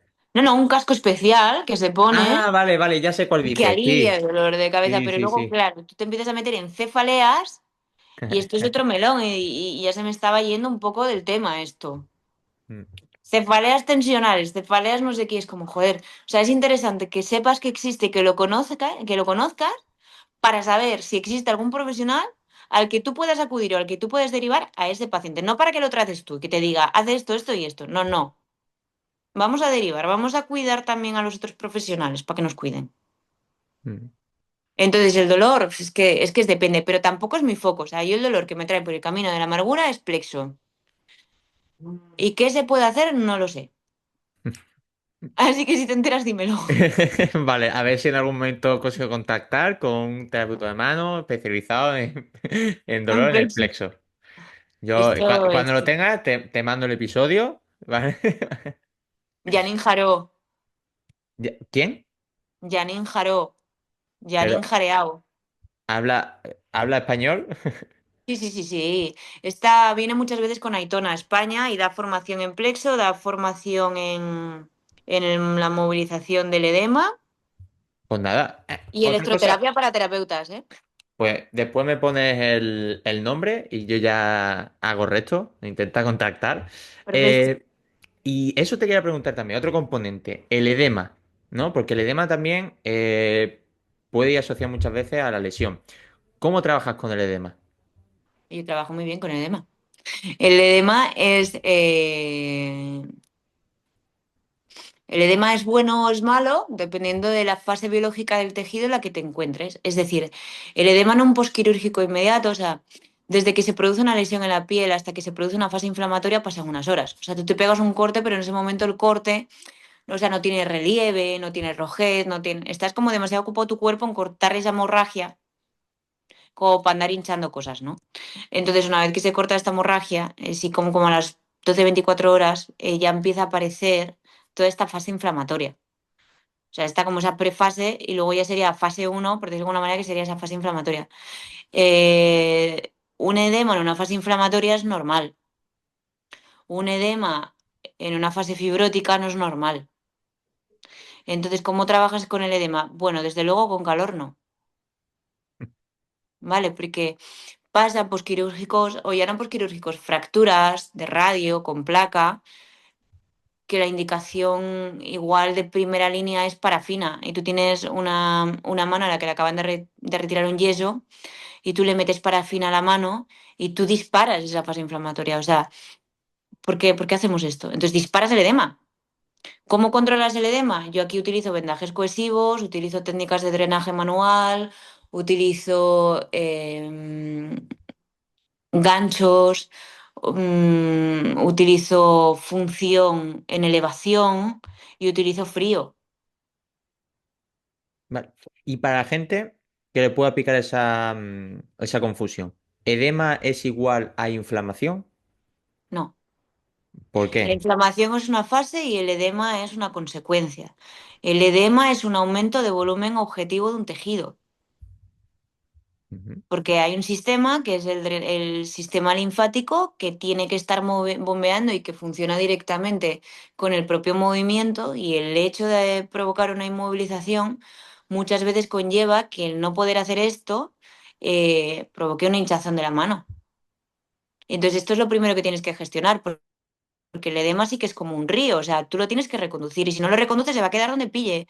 Y este edema, si se solidifica, nos va a dar lugar a una mano rígida. Entonces, si hay un edema no controlado, el escenario en el que tú te estás moviendo es en el de una posible rigidez. Y el edema se va a quedar retenido en según qué zonas de la mano. Quiere decir, tú tienes un edema aquí, ¿no? En el dorso de la mano, y tú pides una flexión de muñeca, y tú a nivel sensitivo estás generando una tensión excesiva. ¿Por qué? Porque hay un espacio que estás ocupando. Es como si te dicen baila en un tren y tú bailas y de repente entra un equipo de fútbol al mismo vagón que tú y te dicen baila y dices, joder, que no puedo. Y llega un punto que te cabreas. Bueno, y luego llega el dolor. Pues claro que llega el dolor, es que lo estás poniendo frito.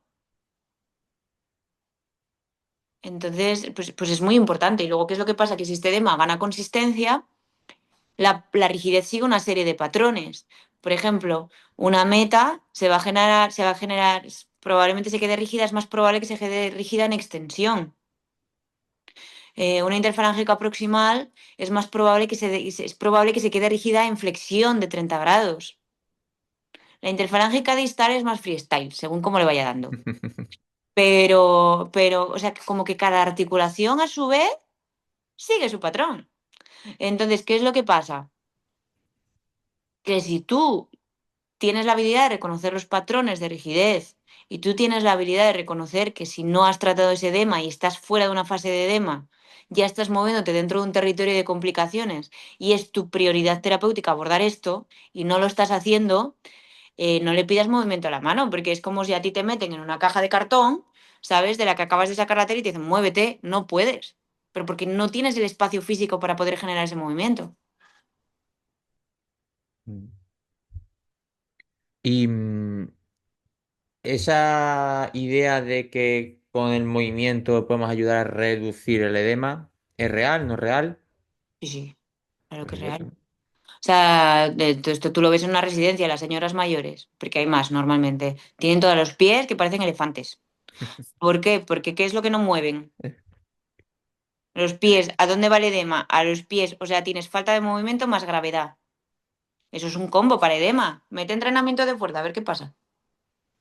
Ujú, Reduces el edema. Tú coges, haces un drenaje manual. Si no le metes movimiento, ¿quién fija ese sistema? Eso es pan para hoy, hambre para mañana. ujú, Entonces sí, claro que es cierto. O sea, el sistema linfático necesita el movimiento como el sistema circulatorio tiene el corazón. Vale, pues el corazón del sistema linfático es el movimiento. Y luego sí, todo el sistema de drenaje linfático como tal, que existen puntos concretos que tú tienes que conocer y saber movilizar y etcétera. Y aquí Elena Gómez Patricio es una experta. O sea, este tema es de Elena, terapeuta ocupacional, terapeuta de la mano en Madrid. Vamos, ella es una fanática del edema. ujú. Me va a tener que pasar muchos nombres, ¿eh? Es que hay terapeutas ocupacionales, pero como la copa de un pino en España, que están haciendo cosas súper grandes, pero claro, nos fallan las redes sociales. Pues para eso está esto, para dar a conocer. Súper importante, porque de verdad que es una pasada. O sea, tú ves casos de esta mujer, de cómo llega una mano, que está como un bote, y cómo simplemente que no simplemente, que la gente no sabe hacerlo. O sea, que con una gestión de edema, que es algo que dices tú, no me jorobes, ¿qué es esto? O que va por esta línea dentro de cosas normales, ¿vale? Sin irnos a extremos. No hablemos del linfedemas. Es una pasada. O sea, dentro de lo que es el edema normal, atribuido, pues eso, a una inmovilización. Pero que si te mola este tema, hay un tío que se llama The Lymphologist en Instagram, que es mexicano, este señor, y este sí que coge casos extremos de, de- de brazos y de piernas, de inmovilismo, de malos tratamientos durante muchos años, y estamos hablando de que el diámetro de ese brazo igual es 1 metro. O sea, muy heavy esto, ¿eh? Mm, pues, sí que al ¿Y, final. y, y qué es lo que hace? Movimiento y compresión. ¿No? Y que el edema puede ser también bastante incapacitante, ¿no? Como muchas veces ocurre comparado con el dolor también. El edema Es, te puede incapacitar mucho, ¿no? es que el edema para mí es una banderita de puede aparecer dolor. O sea, aunque no haya dolor, si hay un edema y tú no lo controlas, esto te va a subir dolor. O es más posible que aparezca un dolor. Hmm. Sí, sí. Y de hecho, a veces tengo la pelea cada vez menos, ¿eh? De gente que retirada de escayola y te dicen, vete moviendo en casa, no empieces rehabilitación hasta dentro de 2 meses. Y te llaman y te dicen, me han dicho que no vaya, ¿qué hago? Yo, por favor, ven. Me da igual lo que te hayan dicho. Y ves que vas a dejar a una mujer que no va a parar quieta en casa, con la mano como yo lo llamo mano de lagarto, ¿vale? Entonces, con la mano de lagarto, que es esta mano toda pelada por todos lados, que se cae literalmente la piel a tiras, ¿vale? Visualízalo esto. Y luego con un edema disparado, eh, que se va a juntar con su vecina que le va a decir que apriete una pelota encima. O sea, esto ya, para la terapia de la mano, es un puño al corazón, te lo juro, ¿eh? Las pelotitas hicieron mucho daño en la terapia de la mano. Eso, El aprieta la pelotita. eso es lo que te quería preguntar ahora, porque ahora vamos a entrar ahora en hablar de o desmitificar también ciertos mitos, como por ejemplo la pelota para usarlo en la mano. En ¿Qué las opinas de fracturas. eso? Sí. Mira, yo a la gente se lo digo de manera muy graciosa para que se le quede. Yo digo, por favor, no me toques las pelotas. Que Pero mejor porque dicho, ¿no? estamos hablando de que cuando tú pides fuerza a una mano, estás pidiendo una transmisión de cargas. Y estamos hablando de que hay un material de osteosíntesis y una fractura no consolidada, todavía no tenemos un calloso al que tú le estás pidiendo una transmisión de cargas. Entonces, imagínate que tú tienes una fractura intraarticular y tú le estás pidiendo una transmisión de cargas a una estructura que no tiene el espacio para generar eso. Estás haciendo un cizallamiento entre superficies articulares. Me pone muy nerviosa a mí lo de la gente que aprieta pelotas. Y que luego, que yo no entiendo también, o sea, tú vas a tu casa y tienes un rato libre por la tarde y te pasas la tarde apretando pelotas. O sea, ¿en qué momento de tu vida tú, hasta que te has roto la mano, te has puesto a apretar pelotas? A ver, explícamelo. ¿Y por qué esa necesidad ahora de apretar pelotas? Que es precisamente cuando no lo tienes que hacer. Pues te quiero plantear. otro objeto que se utiliza mucho. Los cabestrillos. Sí. ¿Qué opinas de eso?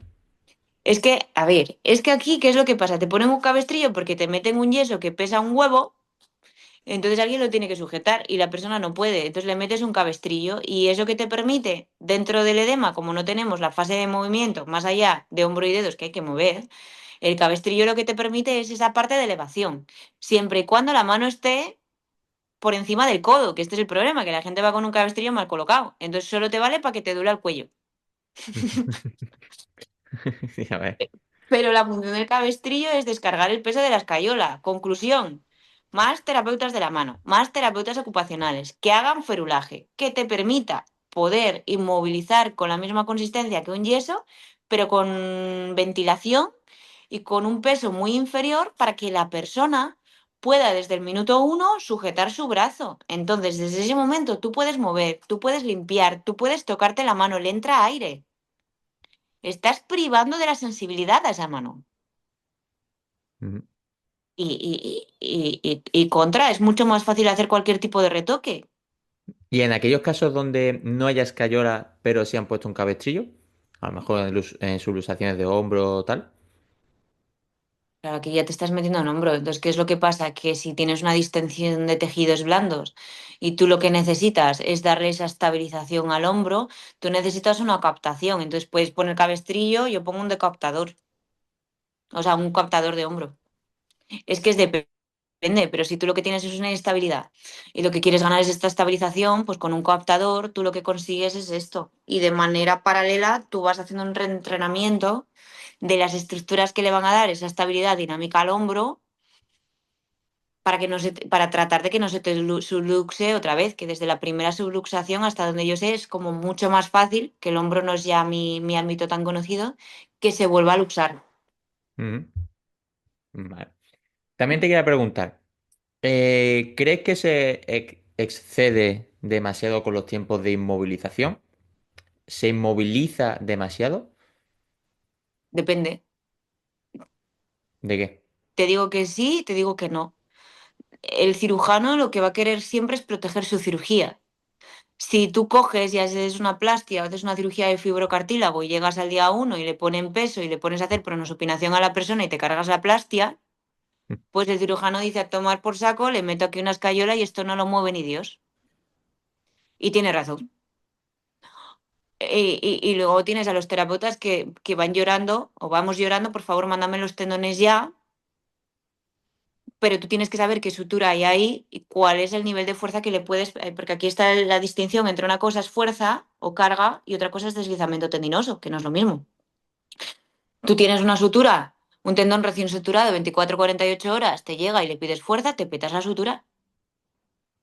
Entonces el cirujano que dice, pues inmovilizo el tendón.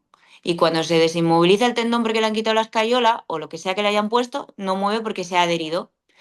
Pero la cirugía está bien. ¿Se inmoviliza suficiente? ¿Se inmoviliza no suficiente? Depende. Yo he tenido casos de cirujanos de Barcelona que me han mandado pacientes para inmovilizar yo, artroplastias de muñeca, un capangi, o sea, cirugías que dices tú, joder, y te manda la cirugía con un yeso abierto porque confían en los terapeutas, porque están acostumbrados a trabajar con terapeutas de la mano. Y te llega con una escayola abierta para que tú le hagas la férula de termoplástico y para que desde el minuto uno tú empieces a trabajar. Y no lo inmovilizan. Aquí también a veces el desconocimiento te lo inmoviliza, pero es que tú tienes que saber qué le puedes pedir al tejido, qué tejido y cómo. Y si no lo saben, pues entonces se inmovilizan. Pero es que no es ni correcto ni incorrecto, se protegen. Y es normal.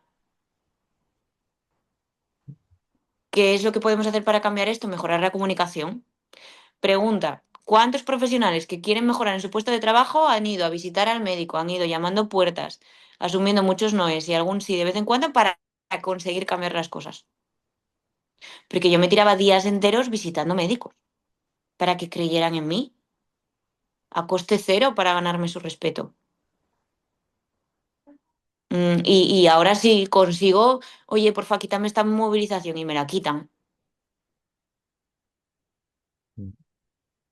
¿no? Ahora, que se te rompa un tendón flexor es una putada.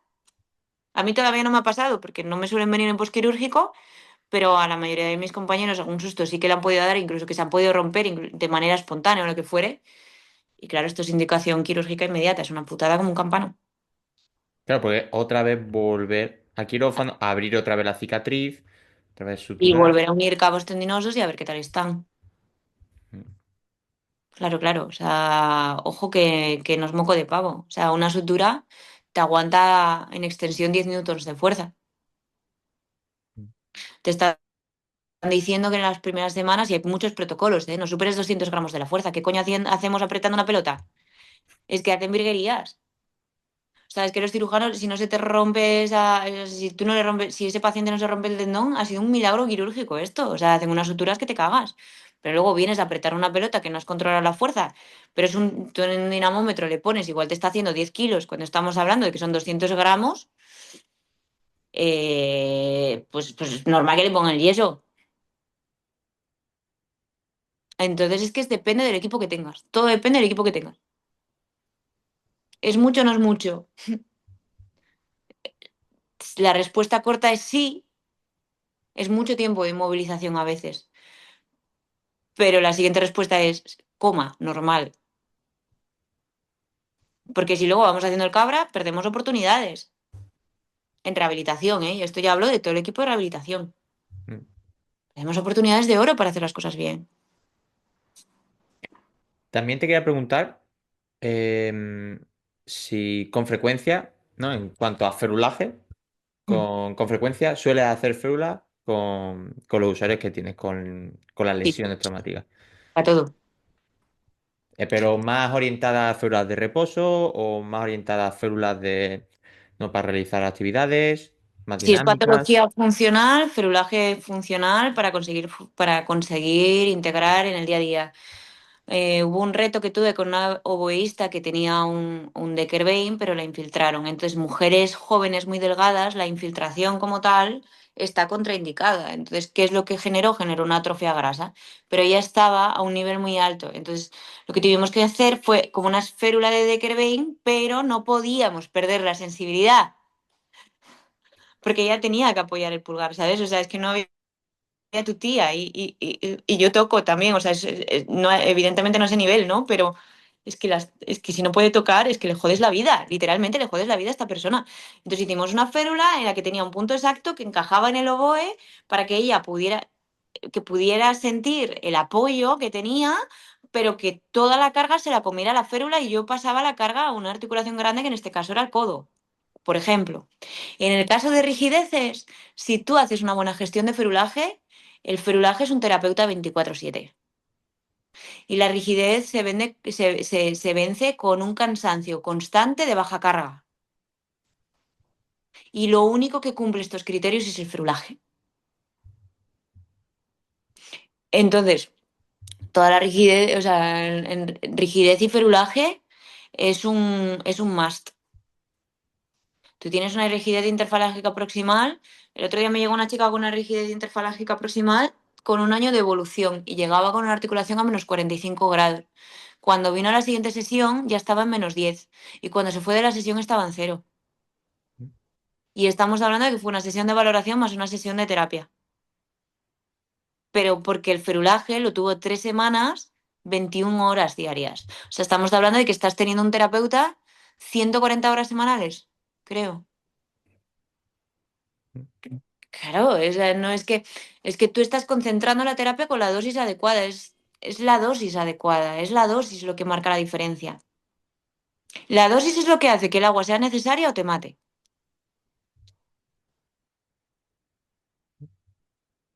Y te quería preguntar, hablando de lo de intervenciones de terapia ocupacional, ¿cómo son tus intervenciones con las lesiones? Sé que no me las puedes decir todas, pero ¿cómo sueles enfocar tú las intervenciones que haces con tus usuarios allí en Reconecta? Yo lo primero que hago es responsabilizar al paciente de sí mismo. Es decir, es tu lesión, es tu cuerpo y mi función como profesional es crear las condiciones adecuadas para que el proceso de curación que es natural se produzca. Yo no te curo a ti, eres tú quien se cura. Y una vez que tenemos claro esto, les pregunto que qué les pasa. y te abran y te ponen un montón de folios en un papel de diagnóstico y dicen, no, no, esto está muy bien, pero ¿a ti qué te pasa? ¿Por qué me vienes a ver, no? ¿Cuáles son tus principales problemas, no? Ah. Y sobre eso construimos, pero yo siempre construyo con lo que le importa a la persona. O sea, a mí me puede importar ganar en un dedo, pero si a la persona se le da igual, pues vale, pues yo le respeto o la respeto. ¿Cómo son? Son dinámicas. Y a mí me gusta mucho que los pacientes se responsabilicen y sepan gestionar lo que les pasa. Entonces, lo primero que hago es les pregunto cuánto quieren saber de su lesión, porque hay gente que igual no quiere saber del tema. Entonces, esto se tiene que respetar. Y pregunto cuánto quiere saber y en base a cuánto quiere saber la persona, pues yo le voy contando de una manera sencilla y normalmente intento llevarlo a su profesión para que entienda los símiles qué es lo que le ha pasado. Y es la propia persona a través de un razonamiento inductivo que yo voy generando la que va llegando a las conclusiones de lo que le pasa y qué es lo que puede esperar de esa estructura una vez lesionada o con la lesión que tiene. Y luego sobre eso llegamos a, ¿y entonces qué podemos hacer? Y yo planteo, mi idea inicial sería trabajar de esta manera por esto, por esto, por esto. Y si la persona acepta esta manera de trabajar, pues comenzamos a trabajar. Y luego vas por orden. Es decir, ¿en qué momento terapéutico me encuentro? ¿En qué fase de tejido estamos? ¿Qué es lo que yo puedo pedir dentro de esa fase del tejido? Y cómo yo puedo mantener la ganancia conseguida en la sesión. Y sobre eso voy construyendo. ¿Cuándo puedo meter actividad? ¿Cuáles son las pautas que yo tengo que tener en cuenta a la hora de meter actividad? ¿Cuáles son los riesgos que tiene que tener la persona en cuenta a la hora de trabajar en su día a día? Y que en el caso de que no los cumpla, que tenga que tener en cuenta que las cosas pueden ir peor o lo que sea, ¿no? Y ya, y luego lo que te vaya saliendo. Te tienes que saber cuál es la biología normal del tejido, cuál es el proceso normal de curación de la lesión, en qué estación de tren se encuentra esa persona de tejido y según la estructura de la que estés hablando, miras partes blandas o hueso o lo que sea. Vale, ¿qué le puedo pedir? ¿Qué no le puedo pedir? ¿Cómo le puedo pedir? ¿En qué direcciones? ¿Cuáles son las complicaciones asociadas? Y así, pero divertido. No, siempre, a través de la diversión y el juego, ¿no? Lo hablábamos con Miguel Blasco en su día, que el juego siempre es importante. Bueno, es que en nuestro centro es gracioso, ahí vuelan pollos ahí todo el día, porque me compro unos pollos y ahora voy disparándole pollos a la gente. Está uno atrás, igual trabajando con otra terapeuta, se despista y pa, pollazo. Nunca me lo he dicho. Y así estamos, creamos mucho grupo.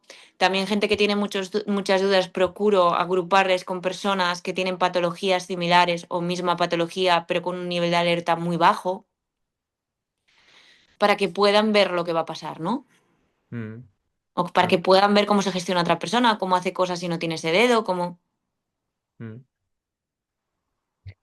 Me quedan temas por hablar, pero voy ya enfocando a la parte final porque sé que se acaba el tiempo y quiero hablar un poco de esas perspectivas futuras, ¿vale? ¿Cuál crees que va a ser la lesión que va a comenzar a verse con más frecuencia en los próximos años? Pues, por ejemplo, yo conozco ahora mucho el codo tenista por la gente que está jugando mucho al pádel y he escuchado hay gente que dice, me duele, tengo, o me han dicho que tengo codo de tenista, tal. ¿Cuáles son las lesiones que crees que van a venir más? Pues si reinventamos a las nuevas tecnologías, todo lo que tenga que ver con sobreuso de dedo índice y pulgar Uf, yo juego mucho a la Play. y de Kerbein a nivel funcional. Y luego eso, es que como a nivel funcional yo tiraría por ahí, por sobreuso, por nuevas tecnologías. Cuanto más específica es la tarea y más reducido es el grupo muscular que se está solicitando de manera constante, más riesgo de lesión hay. Móviles, yo diría móviles. Y el avocato. El La Avocat- avocado. la Avocato Han no se hablaba de esto, o por lo menos yo no lo había encontrado en su día, y yo creo que lo hablé ya hace 8 años esto, ¿eh? Pues cada vez va a ir más porque la gente come más aguacates todavía. A mí me parece maravilloso. Está bien. Además, el aguacate a mí me encanta. Entonces, claro, luego esa exposición gradual al miedo y de paso, mira, unas tostadas de aguacate. Pues mira. No, pero o sea, hay cosas que son potencialmente prevenibles, pero somos muy acelerados a veces en la vida y las lesiones es que siempre van a estar ahí. Tú puedes prevenir, pero lesiones siempre va a haber. También te quería preguntar, ¿cómo ves el futuro de la terapia de mano en años próximos, ¿no? Porque hasta hace poco habéis tenido el congreso, que intuyo que habrá tenido mucha participación. ¿Cómo veis que va a seguir aumentando ese auge por la terapia de mano? Peligroso. Pero peligroso por un motivo, porque se venderá como nueva tecnología, o sea, como cuando llegó el mundo de la neuro. Bueno, espero que tengo un 10% de batería ahora mismo, ¿eh? Sí, yo creo que Eh, igual. Estaba el mundo de la neuro, luego se pusieron de moda los hipopresivos, el pilates terapéutico, o sea, como que va por modas. Y es un nuevo nicho de mercado. Entonces, a nivel objetivo, si tú ves que una persona por tener esta especialidad cobrar más, tú a nivel de modelo de negocio vas a querer hacer eso para cobrar más, ¿no? Entonces, esto va a provocar que el hecho de que la terapia de la mano se está regularizando en España, pero que todavía está un poco en el aire este tema, que no está regularizado como si me dices en Estados Unidos, que está reconocida la figura y de hecho es difícil ser terapeuta de la mano, va a provocar que va a haber muchas personas que pongan en la clínica terapia de la mano, porque se han hecho un curso de fin de semana de férulas. Y esto es peligroso porque si no se regula, eh, esto puede provocar que si los terapeutas de la mano como tal no están bien identificados, que bueno, como somos cuatro gatos, la gente ya se conoce, ¿no? Pero si no están bien identificados, pues puede haber una pérdida de credibilidad hacia la profesión. Entonces, a mí esto es algo que me preocupa, Mm. Y también hace falta certificaciones más, ¿no? Más específicas. que se está trabajando en la certificación del terapeuta de la mano. Y una cosa es que tú seas asociado a ETEMA y otra cosa es que tú seas terapeuta de la mano certificado. O sea, cuando hablas de certificado, tú ya estás ofreciendo una serie de garantías a nivel clínico. Mm. Entonces, esto es importante. Yo soy de las partidarias de criterios exigentes, por ejemplo, yo. No, Que se claro. tenga que superar un examen, que tengas que demostrarlo, que tengas que pertenecer a la asociación, que te vale un cirujano de la mano. O sea, que realmente digan, sí, sí, y que tú puedas demostrar de manera empírica a través de una prueba de conocimientos que realmente sabes de lo que estás hablando.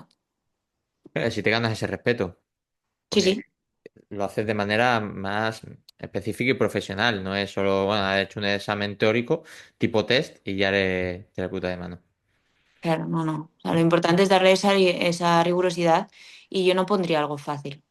Pero bueno, esto es a título personal, ¿eh? Mm. Vale, también te quería preguntar, o bueno, sí, te quería preguntar, para quienes nos escuchen, ya sean terapeutas, profesionales o estudiantes, ¿qué consejo le darías para que comience a adentrarse del mundo de la terapia de mano? Estudia anatomía y biomecánica. Y fin. La anatomía y la biomecánica es la base de todo. Y estimular la creatividad, porque el razonamiento clínico al final es ser creativo con conceptos. O sea, yo lo que haría sería estimular, o sea, el razonamiento clínico y para poder razonar a nivel clínico tienes que tener un conocimiento de lo que pasa y esa terminología al final es la anatomía y la biomecánica, ¿no? Y también observar mucho, ¿no? De otros profesionales cómo están trabajando con las manos, ¿no? Observar y entender. Porque hay veces que vamos a prácticas y vemos a la gente trabajar, pero no analizamos por qué hace lo que hace, o no tiene tiempo para explicarnos, o no nos lo quiere explicar, o no nos lo sabe explicar. Entonces, una cosa es que tú te hagas unas prácticas de 8 horas todos los días, que yo a día de hoy todavía no se me pasó el disgusto de las últimas prácticas, que era jornada completa, 540 horas. A mí me pusieron a trabajar gratis, pero nadie me enseñó nada. O sea, fue como un plan de... Y yo me quejé, ¿eh? Mm.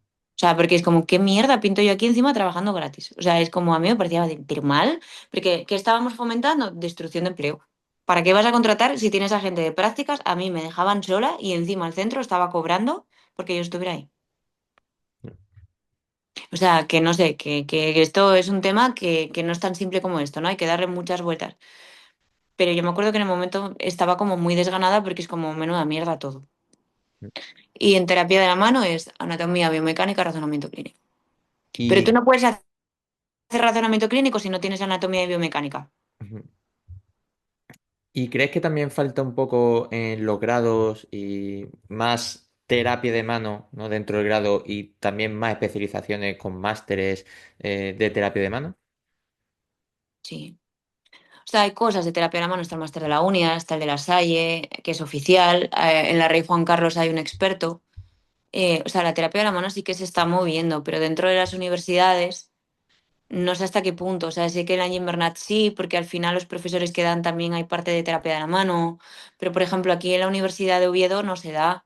Y de hecho yo en su día dirigí un TFG de un fisio que quiso hacer un análisis comparativo de protocolos de lesiones de tendón flexor en zona 2 y la pregunta de tribunal primera, que esto no se me va a olvidar nunca, es ¿qué es un terapeuta de la mano?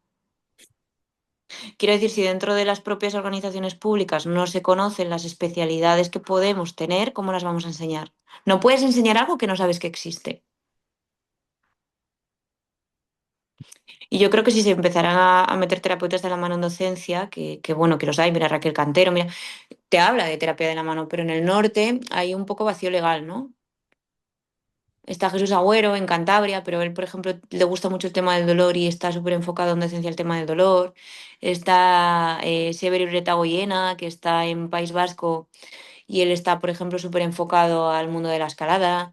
En Galicia estaba Jorge Barreiro, que ahora ya se ha jubilado y que estaba también súper metido en el mundo de las fracturas. O sea, que realmente hay personas muy potentes, además muy potentes dentro del sector, y es que ahora viniendo del Congreso Internacional me he dado cuenta de que encima lo que estamos haciendo en España es espectacular, o sea que realmente somos muy potentes a nivel clínico, que podemos hacer cosas muy grandes y que cuantos más seamos mejor formados y con un equipo más fuerte, más lejos vamos a llegar todos y la persona a la que queremos ayudar, que es el paciente, que es lo que da justificación a nuestra profesión. No soy capaz de repetirlo, ¿eh? Ha salido un speech muy profundo. No, la verdad que sí, la verdad, yo descubrí la terapia de mano con Raquel aquí en Málaga, que fue increíble. Duro, ¿no? Intenso por la complejidad realmente de la materia, de todo lo que ves, ¿no? De trauma, neuro, pero es un mundo muy, muy curioso y muy interesante. La verdad que es una de las que me gustaría invitar aquí para hablar de eso también y muchos de las que tú has hablado que me parece increíble. Bueno. Para ya enfocar, bueno, terminar, quiero que me digas una frase que se lo digo a todos los invitados e invitadas, que tendrías que tenerla ya preparada. Una frase que defina tu amor por la terapia ocupacional. Bueno, en este caso, la terapia de mano, pero bueno, la terapia ocupacional en general. Somos lo que hacemos. Si no podemos hacer, ¿cómo sabemos quiénes somos? La tía preparada, sí. No, no la tenía preparada. Ah, vale. Es que te ha salido como muy directo y ha sido muy bueno, vaya. Es que esta es la esencia de nuestra profesión. Mm, totalmente. Bueno, Es- Noemí, aquí hemos acabado ya. Bueno, chiquillo, pues Eh, muchísimas gracias por esta hemos, oportunidad. nada, yo quería agradecerte a ti por este espacio, por haber tenido tiempo para participar, aportar tu granito de arena. Me ha parecido un episodio bastante interesante y con las manos que, quiera o no, no somos realmente conscientes de lo importante que son en nuestro día a día. Y que sí, como hablábamos al principio, cuando no las tenemos o tenemos una lesión, vemos la falta que nos hace. Entonces, bueno, agradecerte todo lo que has aportado. Espero que lo que nos escuchen les sirva y que también llame esa curiosidad y que quieran hacerse más profesionales y más específicos en lo que viene siendo la terapia de mano. Y bueno, te dejo ya ahora acabar. Para el resto, no, este episodio es el penúltimo ya de la primera temporada. El último episodio va a ser un episodio espectacular donde va a ser otra temática totalmente distinta. Totalmente. Vamos a hablar de no quiero dar muchas pistas, pero de algo con el que nos hemos formado desde el principio de la terapia ocupacional. Desde que empezamos el grado, ya estamos escuchando de eso. Así que nada, Noemí, muchísimas gracias y te dejo que despidas. Pues muchísimas gracias a ti y un abrazo muy fuerte. Muchísimas gracias. Nos vemos.